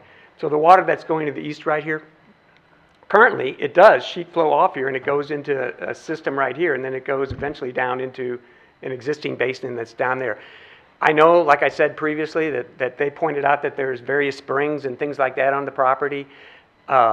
I don't know why there'd be any more water flowing off this, but like I said, every development I ever do, that's always an issue from the neighbors. They always are concerned about stormwater, and it's a legitimate concern. But here's how we handle stormwater, and it's a requirement of the county, it's a requirement of all the municipalities we work on. And first thing I'll point out is previously, back in the older days, detention basins were done differently than they're done now. So now, the requirements that the county has and the municipalities have is much more stringent than they used to be. So the whole concept of detention basin is and you build a doghouse and it creates more water. So anytime you do anything, it creates more water. And we factor that in. We calculated how much new impervious surface that is generated. But the water goes into these basins. And they have an overflow structure. So the basin is intended to detain the water, so the water rises up instead of leaving the site, and then it leaves the site through a smaller opening, a hole in the side of the structure, and that controls the amount of water that leaves the site. So the amount of water that leaves the site at any given time is not any greater than it was before we do the development. So the water that's leaving that point isn't increased at all at any given time. Now, what makes detention basins different now versus in the years past is we used to design them, and this is 20 years ago, for only large storms. So if you had a large storm, it would come in and the basin would work, but a small storm, the water would come in and just go right out. So if you had a storm that occurred every 1 year or every 2 years or every 5 years, the water wasn't really detained. It was only detained for larger storms. That's totally different now. So now those basins are designed with small relief pipes so that we're detaining for small storms, the ones that happen throughout the year, and also large storms. So that's the one big difference. But in this particular case, and the basins do more than just detain water, by the way. They also do water quality and things like that. So water quality would be, whenever you pave anything, there's roads that have oils on them and things like that. People have fertilizers and stuff like that. That water, when it goes into the basin, it actually gets treated for water quality to purify the water before it leaves the site. Now this basin, Jeff's right. I mean, that's going underneath the road and it's going away. There should be no problem. I mean, the people downstream, it's going to go into the creek right there. This basin, like I said, it leaves right here, this overflow structure, and then eventually the water gets down here, but we're tying into a closed system. So rather than just discharging on the neighbor's property and having it go down into a ditch that's on their property, it's going into a storm sewer. It's going into we're going to tie into an existing manhole. So it's not going to cause any more water right there. In fact, right now, where water from here can just sheet flow onto these properties when it leaves the site, we actually have to collect it because we have to do the water quality. In order to do water quality, you have to collect the water that's leaving your site. So basically, from these units, they actually drain to the street and then into the system so that we can do the water quality. So the only water that's going to be going sheet flowing onto these people to the east is the water from the backyards of the house, which is less than is going there now. So that's how we design those things, and that's how those things work. With that, I can talk about the lot sizes. These lots we're proposing are going to be 82 feet wide. The average lot size, and I'll say this because I don't think it was it's a new record. The average lot size in this community is 13,673. That's what our average lot size would be. The average lot size in Timberleaf, which is around us, is 14,406. So we're very similar. I will say that the density, because by putting the entrance right here, we have these basically dead spots here, and we actually have dead spots here because the shape of the property is kind of odd. So because of that, our density is actually very, very low for a community like this. It's actually 2.0 units per acre, where the community around us is not high either. It's 2.3 units per acre, which is also, I would consider that low density. Across the street here in Cottleville is Prairie Bluff, and those lots are 75 foot wide, and their average lot size is 12,000, just over 12,000 square feet. So this is fits the community well. It's very similar to everything around it. And I'll just point out again that this is the designer series, McKelvey's designer series, which is one of their nicer, bigger products. And it's very, very, very similar to what Lombardo would build around there as well, because it's a similar sized lot. And it's what they build in Darting Prairie. And I'm going to tell you a quick story that about one time I was in Jim Brennan's office, and I was meeting with him about something, and his phone rings, and he answers the phone, and it was somebody that he had sold a house to. And he had sold the house to them 10 years ago, and he does give his cell phone number out to everybody. And I said, and we hung up the phone, and I said, what was that about? And he said, this person just called me to tell me that they're reselling their house, and they had an inspection done to their house, and they had 0 comments on the inspection. And that's the kind of quality that McKelvey has. So McKelvey is a great, great builder, and I'm pleased that they're doing this. I think they're going to do a great job like they always do. And I would say that, you know, these are oversized cul-de-sacs. We talked to the fire marshal, and he wanted these to be enlarged, which they're really enlarged. And in fact, they are 48 feet in radius, so that's a big chunk of pavement right there. And but they wanted those to meet the fire code, and we did that. And I believe that's all I have to say, other than I'd answer any questions. Questions for the applicant? I did see that in the letter that he said 96 feet, which 48 Yeah. times 2 is 96, so you Correct. met that. Okay. Yeah, I met the radius. I was probably giving you the radius. Okay, you had talked about the stormwater code. Sure. When was the last time it was changed? It's changed constantly. I think the county actually did it fairly recently. So 2 years ago? Yeah, about 2 years ago. So your stormwater restrictions are more restricted than when the prior subdivisions were built? yes, yeah, it always gets more restrictive. So- Obviously, yes. And honestly, some of the we as engineers, we have to make sure that we're trying to be, you know, good stewards as well. So a lot of times we actually will increase that even more, because, you know, you need to have certain freeboards so that, you know, a safety factor, and we always make sure that we exceed what the standard is even. So, and we've been doing that for 20 years, even before it was required. Any other questions for the applicant? Hearing none? Okay.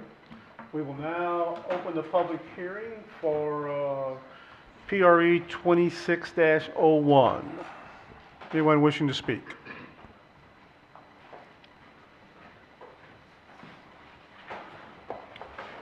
I have to swear you in again. It's a different application. You solemnly swear or affirm that you will tell the truth, the whole truth, and nothing but the truth in these proceedings or the pains and penalties of perjury? I do. Please state your name and address for the record. I'm James Henry. Address is 113 Shortleaf Pine Drive. I'm also the owner of St. Louis Grading and Sod and Natural Lawn and Landscape. It's been in business for 20 years, doing grading and drainage projects throughout St. Charles County. I'm on a preferred vendor list of multiple municipalities throughout St. Charles and St. Louis County. My house is the house along Shortleaf Pine Drive that is directly below the proposed detention basin. When we built our house, Lombardo miscalculated the amount of rainwater that comes through that field and runs into the inlet that is located on my property. We had a 9-inch rain the month that I closed on my house, and it was a disaster.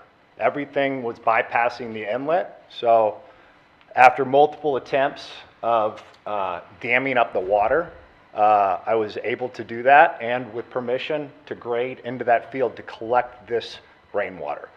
There'll be a 6-foot wide river for 2 hours after a 1-inch rain that flows into the sewer inlet.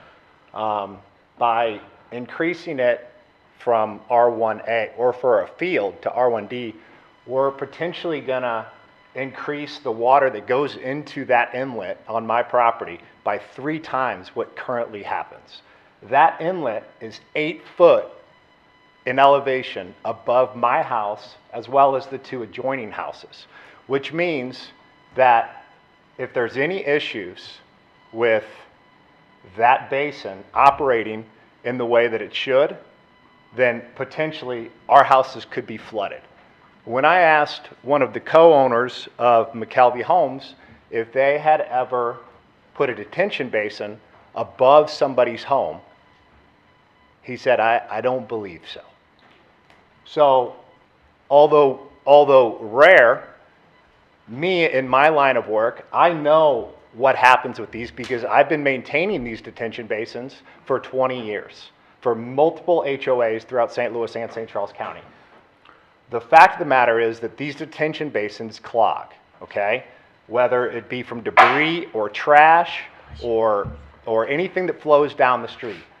They're proposing to shoot all of the water from the 5.5 acres on the right-hand side into that detention basin, which will sit and flow into the inlet at a controlled pace.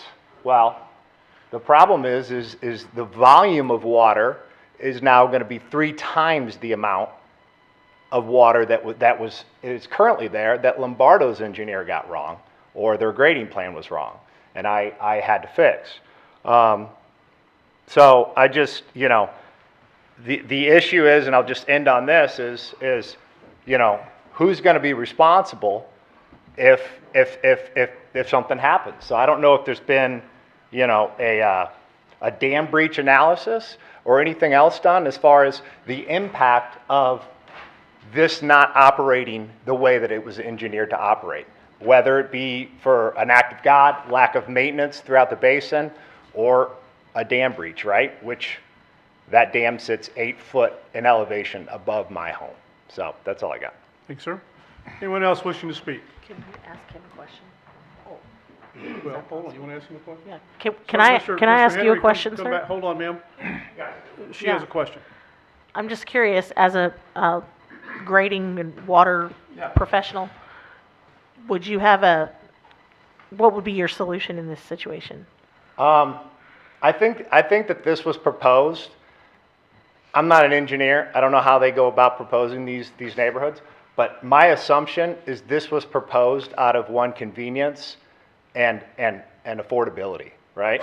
Tying into our storm system sewer is a lot easier to do than to run that water to Gudermouth Road, where more than likely the infrastructure along Gudermouth Road doesn't support it because of the elevation. The elevation at Gudermouth Road right there is higher, right? So the easiest thing to do is to run it into that detention basin and then run it into the storm inlet on our property.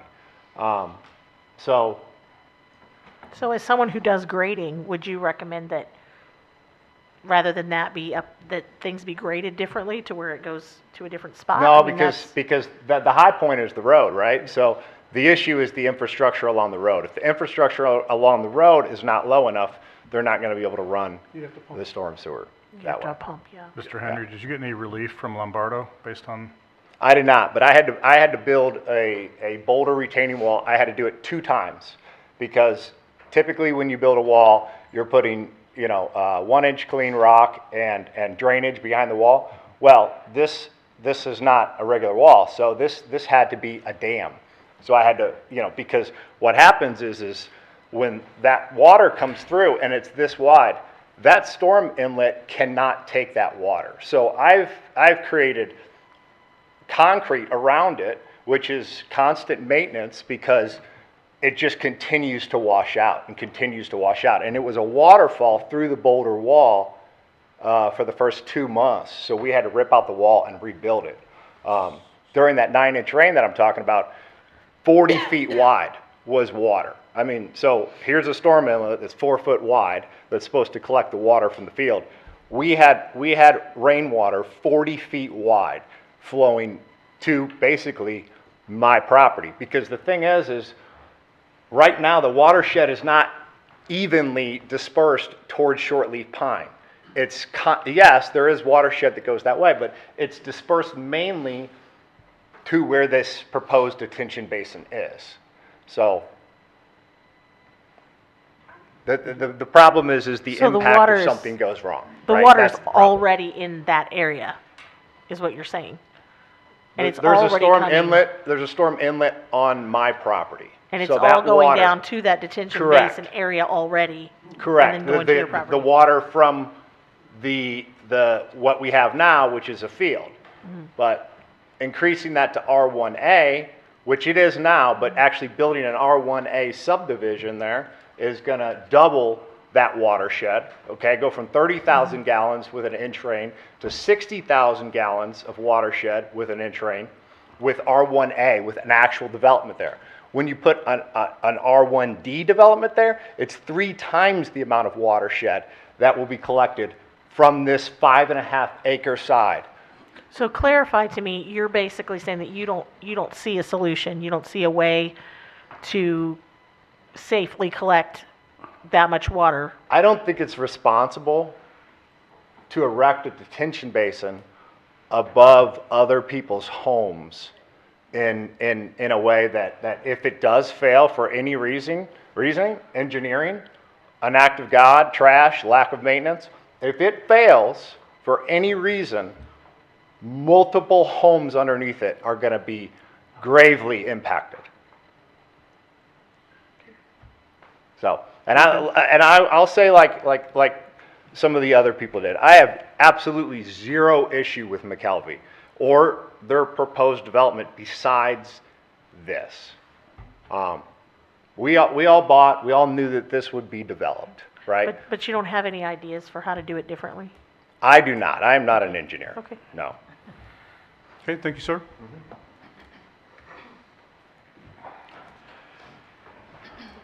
You solemnly swear or affirm that you tell the truth, the whole truth, and nothing but the truth in these proceedings with the pains and penalties of perjury. I do. Please state your name and address for the record. Christine Summers, 205 Shortleaf Pine Drive, Cottleville, Missouri. Go ahead, ma'am. Can I offer a print? I asked for plot prints the Thursday Here, after the meeting last you have something to Wednesday. show? I do. Well, put it right there. There you Look at go. that magic. Okay, and then we have a pointer here.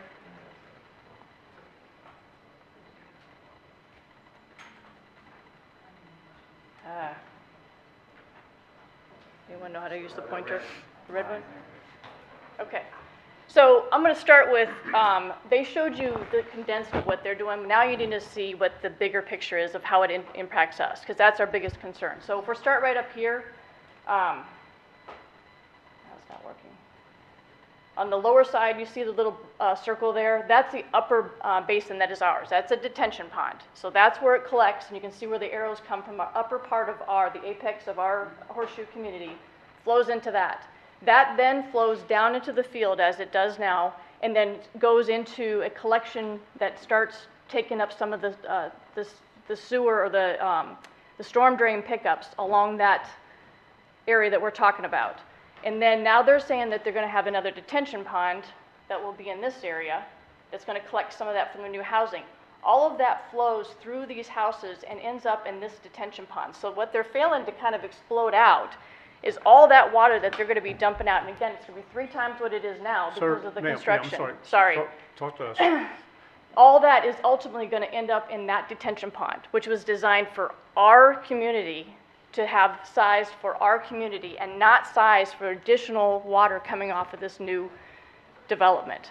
So concerns I have is this one up here. If there's any restriction with any grading or anything that they do in the houses that they're putting in this area, is going to restrict the outflow of this one, which again could potentially flood the area of our houses here. This one, again, huge concern with anything there that's going to fail or go into the houses along this the property line here. This one, again, a huge concern that all that water now has to go into that detention pond that was not designed for this kind of capacity of water. So this whole thing is all, they're collecting everything, but they're dumping it into our system that was designed for our community only and the field, not for them to dump into ours. So if we have any flooding issues, that's going to degrade our property values. It's going to be hard to sell our homes. We're going to have the hardship for people dealing with flooding. So their solution, and I'm an engineer, I don't know a solution. You were asking, I don't know how to fix that, but what they're trying to do of collecting it and dumping it into our system that was not designed to take their capacity for this development will not work. And we're going to have nothing but problems. So what I'm asking for you is deny this request, put the burden on them to go back and come up with a better stormwater runoff plan that will independently handle the stormwater that they're creating and not just dumping it on us. Thank you. So currently, your detention pond is part of Mr. Henry's problem. We have, yes, he was having issues with his, it's not a detention pond, it's a collection point. Those are just storm pickups. No, I'm talking about the flow, that little red circle at the bottom? So this is the detention pond. No, that the takes one all up at this the water. bottom. That This one? Okay.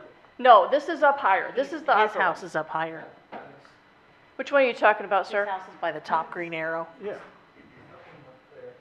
This is the one that they're proposing. No, your current detention pond. We have three. This is our That first one? one. This is the one we talked about over here that's gonna have to have, they're gonna pipe it now, which I'm a little concerned about piping. Right now, it free flows through this field. Yeah. And then our third one is this one, which is what they're saying, they're gonna take this detention pond that's taken all this Yeah, runoff yep. and gonna ultimately end up in our detention pond. Okay, my question was, the way it sits currently, your detention pond that's here at the bottom, This one flows, this one discharges, the outflow of this one comes down and picks up on these storm okay, drains. that's what I'm saying, so that water flows down to Mr. Henry's backyard. Correct. Right now today, just the way we Correct. sit. Correct. Okay. Yeah.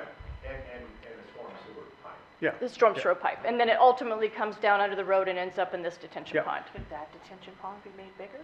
But I don't know, but we'll ask that later. But that's our detention pond. And again, it wasn't designed for them to dump into our system.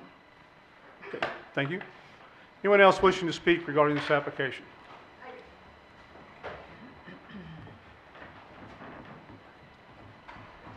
You solemnly swear or affirm that you will tell the truth, the whole truth, and nothing but the truth in these proceedings under the pains and penalties of perjury. I do. Please state your name and address for the record. Sherry Hickey, 109 Shortleaf Pine Drive, Cottleville, Missouri. Go ahead, ma'am. Can we go back to that plat drawing, please? She's got it. Her drawing or the other? The one that we had before. That's her paper, so you No, don't. no. Ours. Oh, no. Ours. Yours. Our plat drawing. The green and white one.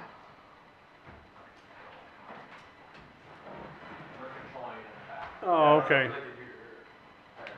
There you go. Yeah, that's it. All right.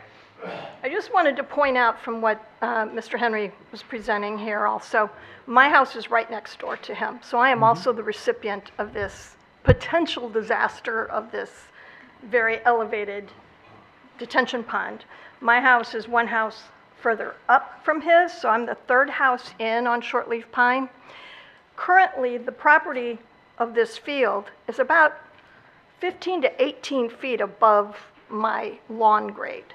It is a steep hill. I have a retention wall that was put in by the builder to kind of push that back a little bit. And if they add this detention pond that's going to be, they were talking about 4 or 5 feet high, we're well over my roof line. And this amount of water sitting up above my roof scares the daylights out of me. One little tiny mistake and literally exploding flooding that's going to just wipe out the house. And then we have nothing. Who's responsible for that? There has to be a better way of doing it than putting all of this up there. As their owner said, they've never done this before. They don't really know if this is going to work very well. And it's scary to think that could happen into my house and lose my house, lose the resale value of it because it now has to be reported that it's been flooded. It's just a disaster waiting to happen. Thank you. Thank you, ma'am. Anyone else wishing to speak?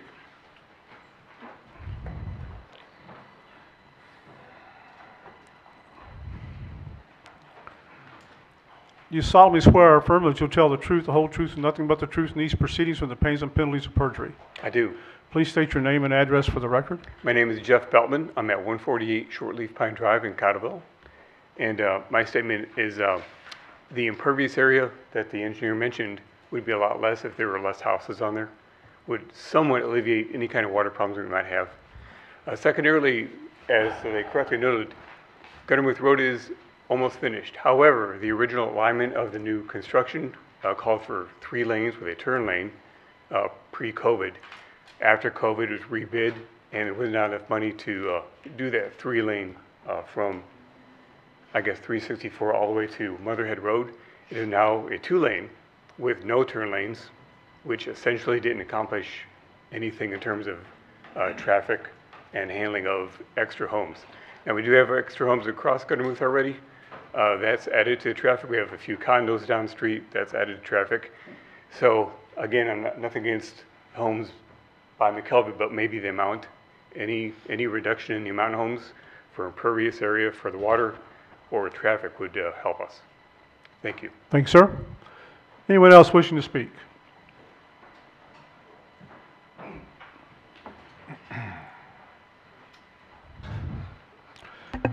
You solemnly swear or affirm that you'll tell the truth, the whole truth, nothing but the truth in these proceedings or the pains and penalties of perjury. I do. Please state your name and address for the record. Shay Hicks, 105 Shortleaf Pine Drive. Go ahead, sir. So I live the second house in from the into the neighborhood off of Gutermuth. I live next door to Mrs. Hickey and Mr. Henry.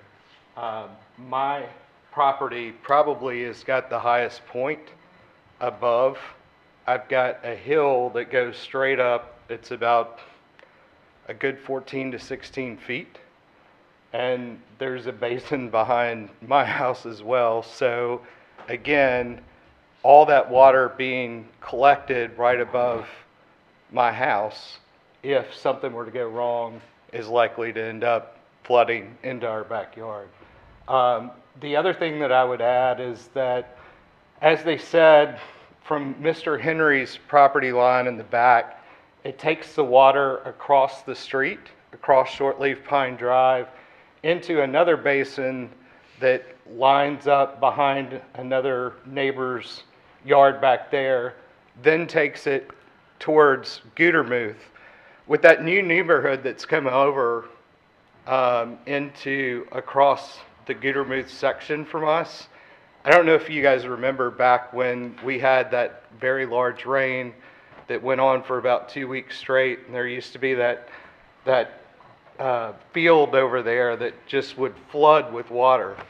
When they built that new neighborhood, we were horrified of where's all that water going to go? I mean, and they built that neighborhood up. So if you've noticed, when it storms, all that water that used to fill that whole field over there is now in a very short ditch that's been dug behind, and it takes it back to those lakes back there. When that all builds up with water, adding more and more water into the system's not going to work. I mean, it's just not going to work. Again, the only thing that I would ask is that we table this vote, allow us to meet with McKelvey, express our concerns further, try and work out something that'll work for all parties, and be able to come to reasonable solutions. And that's what I would ask for. Thanks, sir. Anyone else? Oh.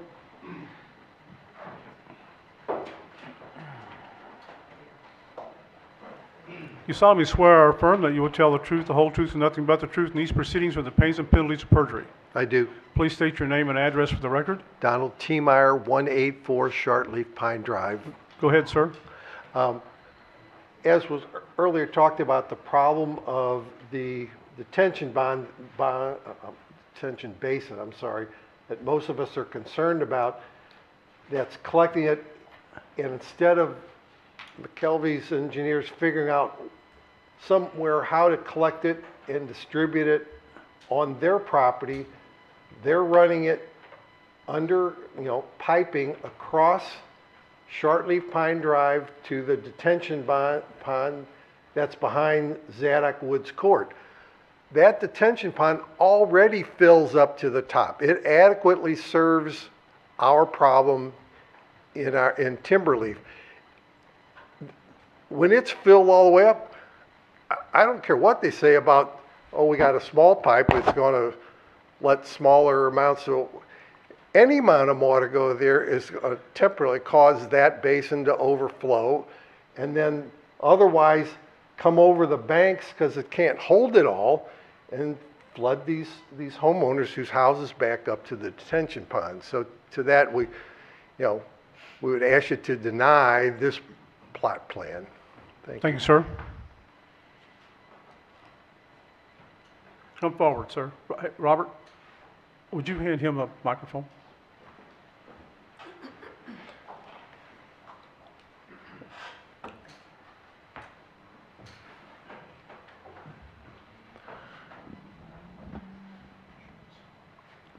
Okay, let me swear you in.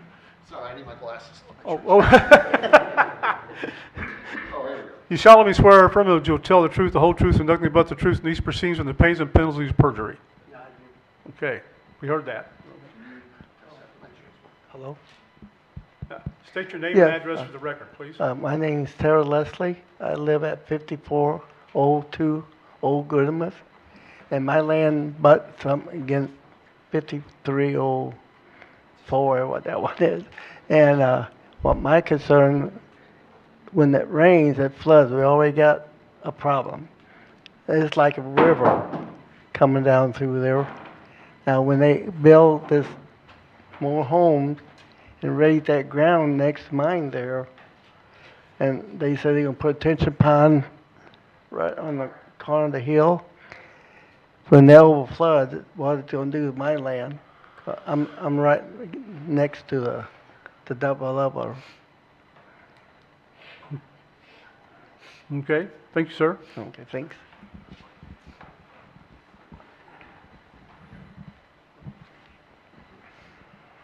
Anyone else wishing to speak? Yeah. No, you can't, Arnie has to go last. That's what I noticed. You solemnly swear or affirm that you'll tell the truth, the whole truth, and nothing but the truth in these proceedings and the pains and penalties of perjury? Yes. Please state your name and address for the record. Chris Keithley, 193 Shortleaf Pine, Cottleville, 63304. Go ahead, sir. A couple non-water related comments. Regarding the Chapter 410 comment about the removal of the trees on the property, just would like to relay some concerns that, yeah, they'll replace those trees 3 to 1, but it's going to be with 3 saplings that really won't be to the level of the existing trees for 30 years. So would like to recommend some, if there's any way to require the replacements to be of similar maturity, or just really tearing down the trees to put saplings in their place. So that's a concern.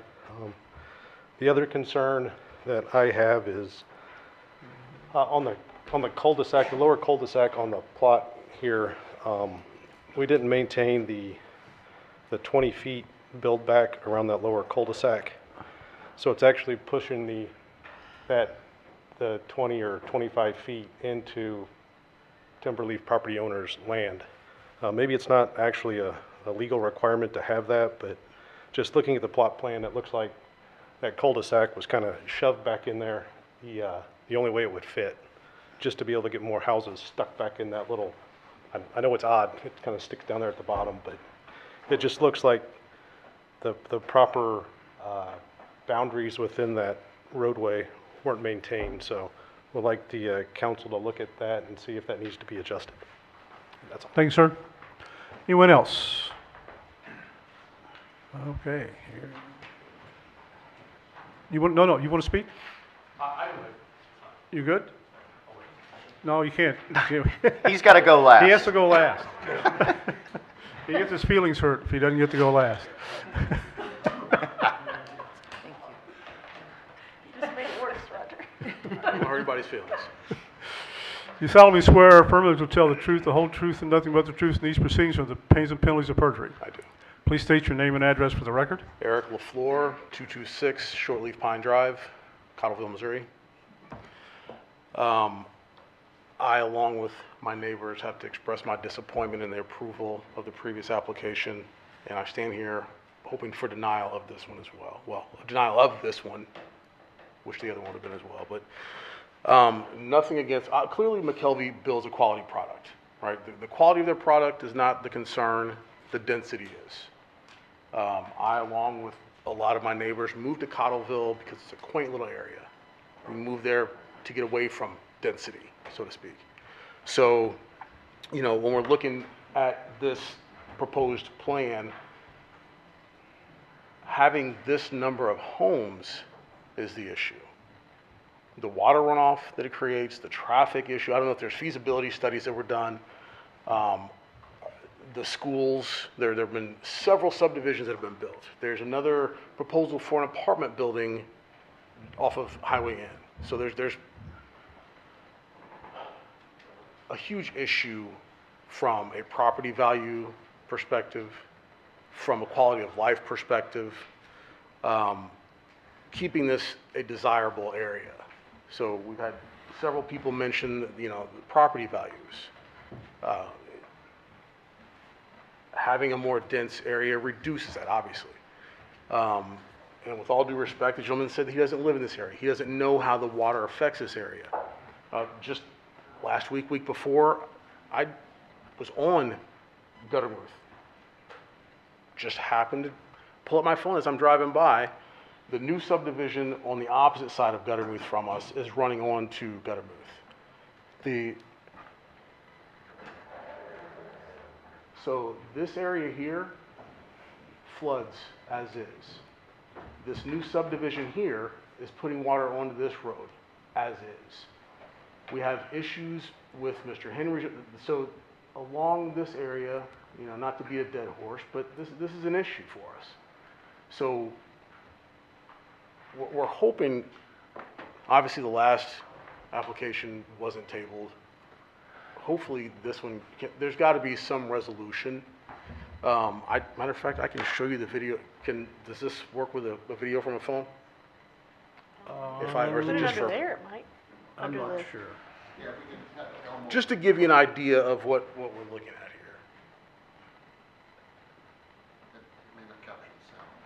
here. That's fine. So I'll get to. There's a glare.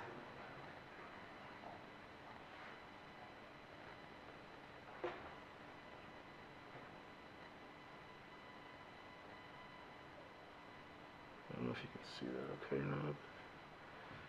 Okay, so to the left side there, so that yellow sign there, to the left of that is where this new subdivision's going in. Our subdivision is on the right side. So this standing water here is just a small part of this issue. So to the left there, you see where this oh, there's a glare, sorry. Where that house is, that's the entrance to this new subdivision. You see that water's just standing there, right? So that's part of the concern here, is that. All of that. And I drive a truck. That was splashing up as This you're is driving up, through it. yeah, this is splashing up to the mirrors on my truck. Now, it's not a lifted truck or anything like that. It's just but it is what it is. I mean, that's find a date on this. This was Wednesday, March 4th. So we didn't have any torrential rains at that point in time. This was just a couple inches of rain that caused that. So the impact of this amount of density is an obvious concern. So hopefully the council will take all these concerns into consideration and deny further density of this once quite neighborhood, this once quite area that we all moved to for this reason, for the lack of density.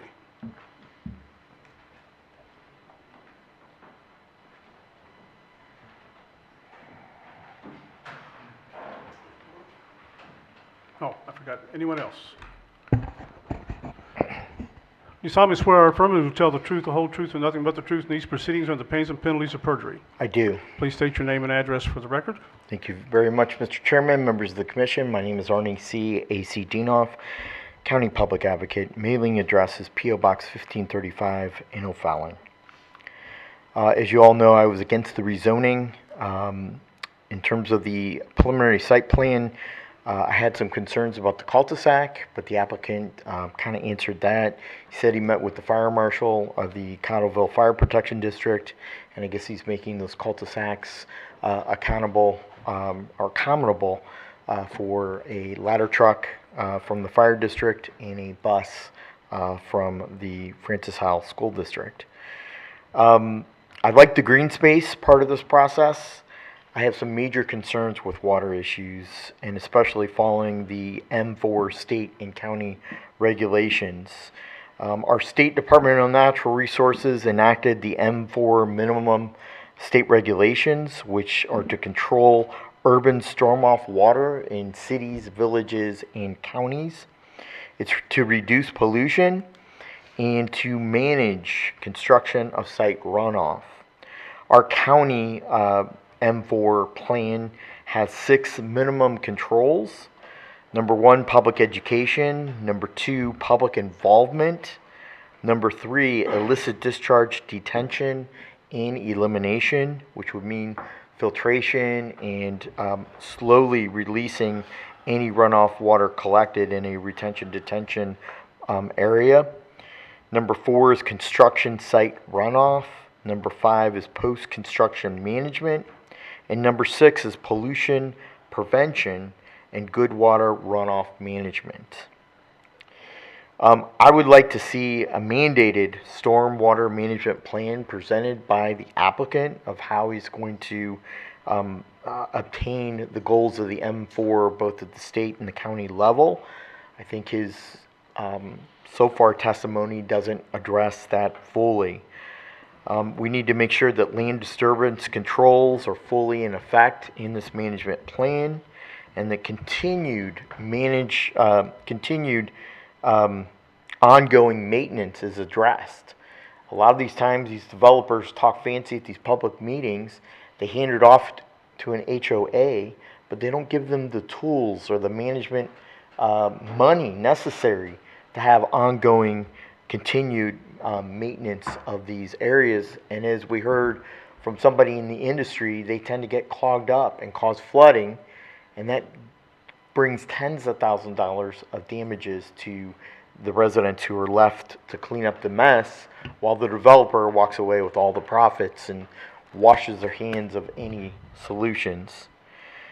We need to make sure, a lot of money is a big talk here, and we need to make sure that this plan is done right. We need accountability and responsibility from the applicant, and we also need to avoid any future lawsuits. The next issue is preservation plan. I really didn't hear the details of how he's going to address either 10% of the overall land, the 9 acres, 9.38 acres, of how he's going to achieve either 25% preservation, or if he's going to ask Mr. Myers for a waiver and plant triple the amount of trees to obtain 10% of the required tree preservation under Chapter 405 of our county codified code. I would like to see these people who have a lot of money invested, I would like to make sure that they're accounted for, and I would offer up that the developer be required as one of the conditions, which I don't see many conditions by staff, but I'd like to see a condition added of either a type 2 or a type 3 landscape barrier. I think that's very necessary in this area. It will absorb water. It will plant trees to make a barrier between these two subdivisions. I'd like to see the planting of blue spruce pine trees. I think that would be an added addition to a type 2 or type 3 landscape barrier. Let's see here. Those are my comments about the preliminary plat, and I hope that you take them into consideration. The bottom line is we need to get this right. I want to avoid any lawsuits against our county. I want to avoid any lawsuits against the applicant. Let's make sure that the M4 regulations are done properly, that we have some type of landscape barrier, and that we prevent any flooding. As we saw in the video, it's very concerning about the flooding. We want to appease these developers who are making a great profit, but we forget about the people left behind. We forget the residents who are already there, and they kind of are going to get dumped on when we have a huge storm, and they're left in the dust, and that's a shame. And I think this commission has a responsibility and an obligation to ensure that the residents are taken care of at all costs. Thank you very much, Mr. Chairman. Anyone else?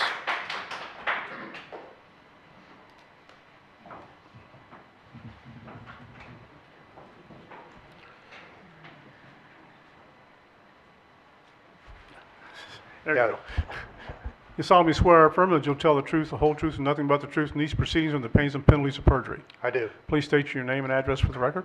Steve Monson, 201 Shortleaf Pine Drive. Go ahead, sir. I'd just like to point out the plot plan, inclusive of all the concerns you've already heard, puts a cul-de-sac right in my backyard. And you can see that from the plan with no green space, no buffer. I mentioned before with the rezoning request that the privacy that was used to be there, the increased density of homes, this just exacerbates it, horribly. There's a cul-de-sac in your backyard, street in your front yard, there's no privacy. Thank you, sir. Thank you. Anyone else? Anyone else? Seeing no one, we will close the public hearing for PRE 26-01. I ask the applicant to come back.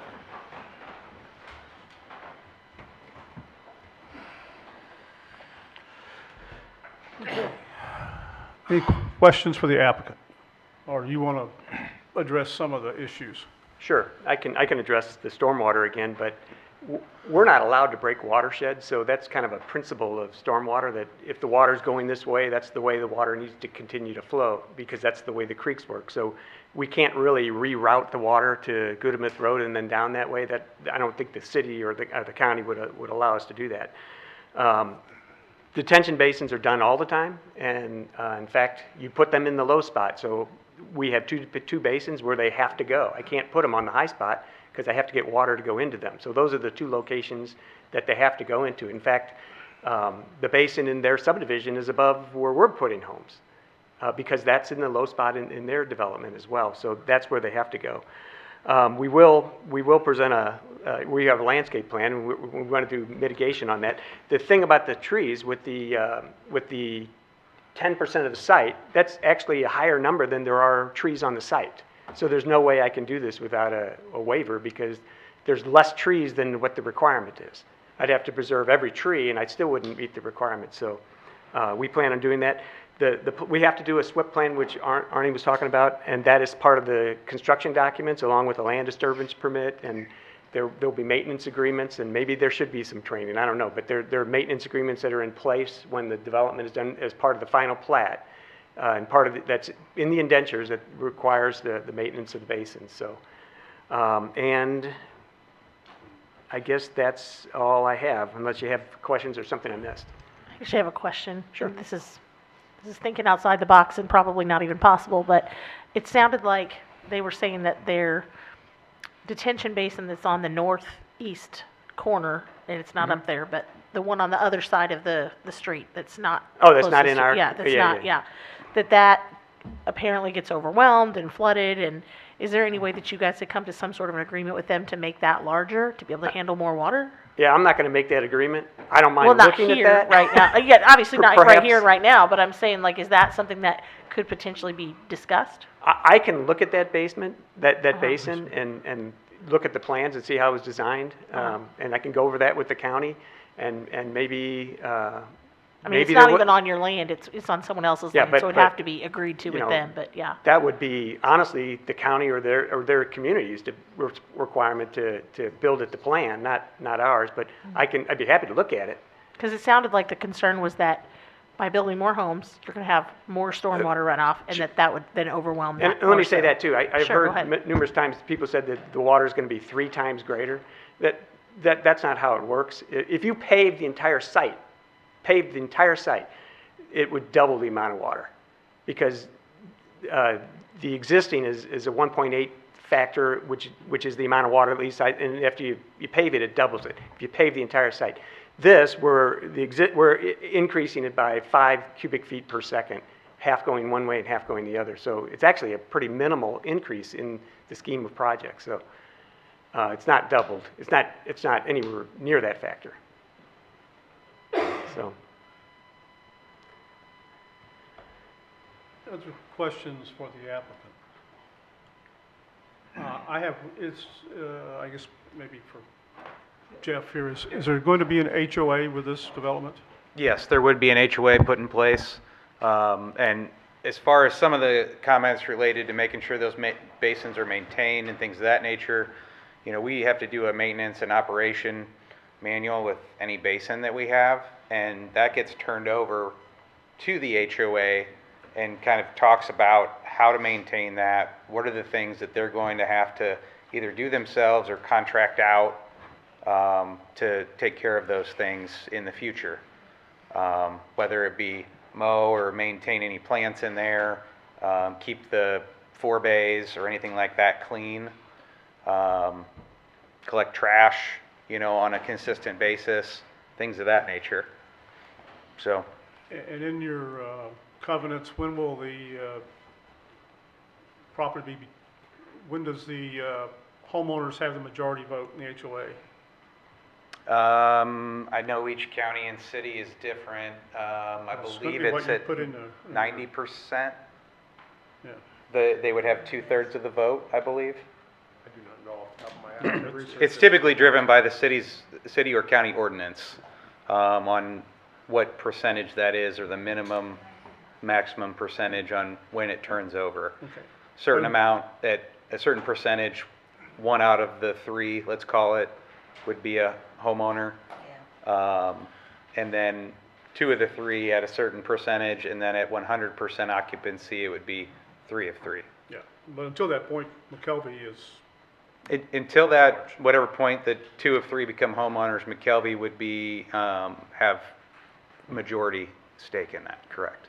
and be responsible. Correct.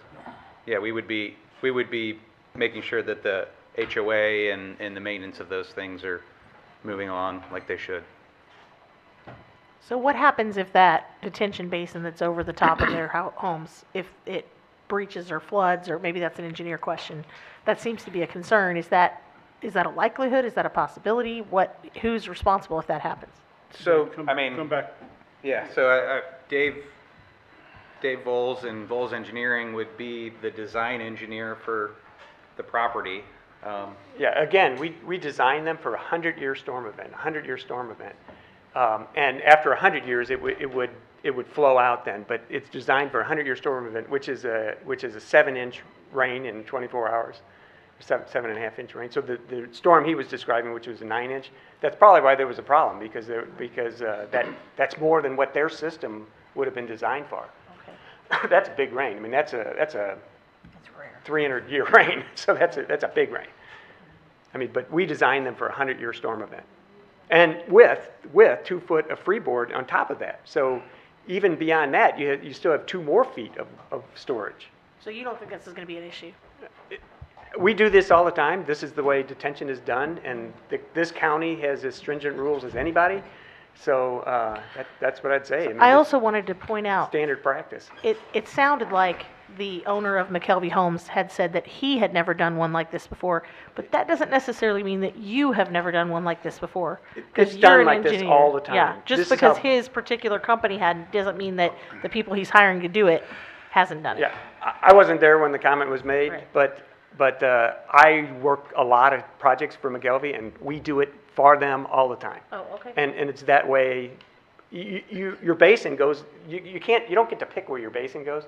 It goes in the low spot, and that's the next piece of property down. If there's a community down there, that you still have to put the basin there. So it happens all the time. It happens on the basin. There's a basin above our property on their site. So right So there. it sounds like what you're saying is, to wrap it all up, you believe that by building the subdivision and by building the stormwater systems that you're creating, that you are going to that you might even improve their stormwater and that you won't make it worse, that's your belief? Correct, yes. Okay. That's correct. The basin that's here above, what's going to be above your home at the cul-de-sac, where is that water going? So if you go back to the site plan there, so there's a basin here. Yeah. That water actually comes down here and then this direction. Is it piped? It is. And then the basin I'm talking about is this one. So that's above this home. Okay. And above this home and this home. So that's where they had to put their basin. And they're not allowed to break that watershed. They couldn't put it over here or take that water another direction. And that's why you're piping it out of there? Right. That's the best system. That's the best system. If we can tie into an existing pipe, that's what they want. They want that tied in there because then there's no water sheet flowing off the site. So that's a better solution, so, for stormwater. The they that you're referring to, you're talking about governmental authorities, correct?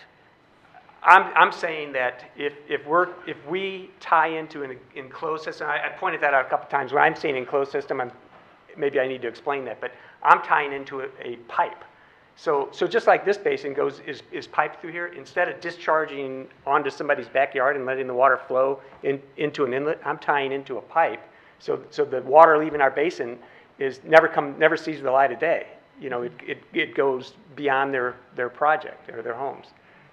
So that's a better system. If I live downstream, I would like that. Any other questions for the applicant? Yeah, I have. Is there any plans for green space for the 3 houses that back up to the road? Oh, you know what, I didn't mention, one thing that, you ever been to a McKelvey development, they landscape everywhere. They buffer because that's how they sell these houses, so there's gonna be. Well, this doesn't affect your houses, it affects their houses. Yeah, so they're gonna landscape along here, they're actually gonna landscape along here. Now, when you say landscape, I mean, is it, Like a site- type 2? Yeah, a site barrier. The west side of the cul-de-sac is what they're We're talking talking about in the backyard of these 3 homes, that their backyards. you're Yeah, right right here. there. Yeah. To one of block being that Mr. cul-de-sac. Monson's home, which, you know, the cul-de-sac is 25 foot from his backyard. Sure, yeah. So we're gonna landscape that along there. Maybe we can meet with them and see exactly what they want there, or what's the best way to do it. Something, shielding the cars. Right. Okay, Robert? I would point out that it's not all common ground. That one of the homes there has that as their property, so they'll be able to pull off whatever they put in that area. So It's not all common ground. if I can answer that question, I mean, one of the things that we do in cases like this, where someone would have a concern about the future maintenance of that landscaping or it staying in place long-term, is we put a landscape easement in place, even on an owner's lot, so that the HOA can replace those, because, you know, things happen in life, right? Someone could not have the means to replace a tree that dies themselves if we put a buffer on that property. That does So- not give the authority to the HOA to put. It gives them. So you, Yeah, so the landscape easements are written in a way that we can maintain, replace, and access that to do so throughout the life of the neighborhood. So an easement. What is the requirement for, Robert, what would be the requirement for maintaining? For maintaining what? I'm sorry. A landscape barrier for those houses that back up to the road. I see their concern, and they have a valid concern about having, you know, a road in right up to their backyard. Right, the landscape maintenance that's enforced by the county would be landscaping that's within common ground or along natural water courses. The landscape maintenance that would be enforced by a homeowner association would include landscaping within an easement, such as this. So that would be up to a homeowner association to ensure that it remains in place. county can't. Okay. So what it- even though Go ahead. landscaping or tree preservation is required, Yeah. there's no enforcement? Well, the tree preservation requirements are to preserve the trees during the development process. And then after the development process, those trees that are within common ground are protected and preserved. But really, the tree preservation requirements are to ensure that the developer doesn't come in and then just grade and remove those trees, that they remain even after the development process. Okay. Any other questions? I just wanted to explain briefly what an easement does, in case anyone was confused. So what an easement does is, if you're on that person's personal property, the easement gives permission to the HOA to come in and without that person's permission, because they've already got that permission recorded in an easement, they can come in and they can take care of those trees, they can plant more trees, they can do whatever they want there, and the homeowner cannot stop them because they have a written easement, which is written permission for the HOA to come into there and take care of that landscaping. Okay. Correct. Any other questions? Comments? Questions for staff? Hearing none, thank you, sir. Okay. At this time, the chair will entertain a motion to approve application PRE 26-01, which is a preliminary plat for the location 5304 Guttermouth Road. Is there a motion? So moved. Motion Second. by Ms. Barr. Is there a second? Second. That was you, Mr. Niemiller? Yes. Okay. Motion's been made and seconded to approve application PRE 26-01. Mr. Quinn, how do you vote? Yes. Mr. Shell? Yes. Mr. Niemiller? Yes. Mr. Nolan? Yes. Ms. O'Meara? Yes. Ms. Barr? Yes. Ms. Kirchner? Yes. And I vote yes. Now, the prior application and this application were only recommendations to the county council, okay? Their next meeting is Monday, October the 13th. No. That would be, it's in March. I said Monday. Monday, April the 13th, back in this room, okay? And that's when a final decision will be made on both of these applications. Not the plat. Oh, no, the plat, just the Yeah, the rezoning, plat- I'm sorry, the plat's final. The plat's approved. This is just a It's preliminary the plat. rezoning okay? that the council has to approve. Yeah, yeah. So the rezoning, the council will hear that Monday, April 13th. Back in this room. Council starts at what time? 7. At 7. The preliminary plat, this is just the preliminary plat. There's other things that have to be done. Correct. Will be on at a later hearing before the Planning and Zoning Commission. So, okay. Now, let's see here. Agenda. Where is my agenda? Okay, we have no tabled items. The next item on the agenda is approval of the February 18th, 2026 Planning and Zoning meeting minutes. Are there any additions, deletions, or corrections to those minutes? Motion to approve. Hearing none, there's been a motion to approve. Is there a second? Second. All in favor, sign aye. Aye. Okay, those February minutes are approved. Division updates, Robert. Want to welcome Mr. Nolan for his first meeting. And you may or may not know, but Mr. Nolan previously served on the Wentzville City Planning Zoning Commission for how long was it? Just shy of a decade. Just shy of a decade, okay. So Mr. Nolan's got a lot of experience in this area, and I appreciate all of our newest members because we're getting much, much closer to having the full slate of planning and zoning commissioners. I appreciate that. The last thing I'll mention is that we're at an exciting moment in the grants world for Planning and Zoning Division, and that is we're just about to close on our first buyout from our local voluntary buyout project funded by the $15.8 million grant through HUD. And currently we're looking at purchasing at 26 homes. That's our first group of homes for purchase and demolition, creating open space and permanent open space. And these are all homes that were affected by the 2019 flood. And we're looking at an additional 25 or so homes as well as part of this process. So, generally speaking, almost all of them are located in the Mississippi River floodplain, just generally speaking. Most of them are close to the river, and many of them in the floodway. And they're homes that have been repetitively flooded, a lot of them have. I would stress that this is a voluntary program. That's key for this.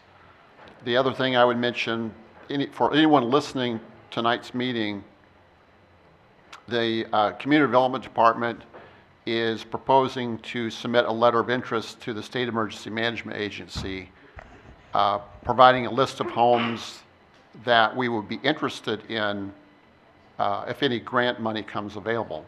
So we're going to be sending out letters to homeowners, owners of homes that are in floodway or homes that have been repetitive flood insurance claims, and asking if they would be interested in participating. It doesn't obligate anyone to do anything, but providing this letter of interest or notice of interest to the State Emergency Management Agency is the first step for the possibility of when monies come available, that we can then make an offer to homeowners if they're interested. The reason I mention that is because we periodically have people contacting St. Charles County who really feel like that they're stuck, and they own a flood damaged home and they really want to sell their home to get out from underneath that. They don't really have any options, and they're really looking for the opportunity for a buyout. And we really have to, these grant opportunities, it's real hit and miss. That letter of interest is our first step. So anyway, I just wanted to let the public know that we will be sending letters to select groups of homeowners. Where are we at with the master plan and UDO revision? Okay, master plan, we're finalizing a draft that we believe can be submitted to the Master Plan Steering Committee pretty quickly here, and that's our next step. So the Master Plan Steering Committee will review and make a recommendation ultimately to the County Council, and then that's essentially the process. The Unified Development Ordinance revisions would come after the master plan and would be ideally based on the recommendations of the master plan. So updating our development regulations, and some of them are admittedly really out of date. When you have a land use category for a telegraph office and a blacksmith shop and some other things like that, when we really, hopefully we like to capture the jobs of, today and the future as opposed to ones 100 years ago. I mean, our zoning doesn't even explicitly prohibits food trucks. It doesn't even allow farmers markets. I mean, there's all sorts of things that we would really like to see incorporated with the update of our zoning regulations. Any other questions, comments? Seeing none. Motion to adjourn. So moved. Motion's been made. Second. All in favor, sign aye. Aye.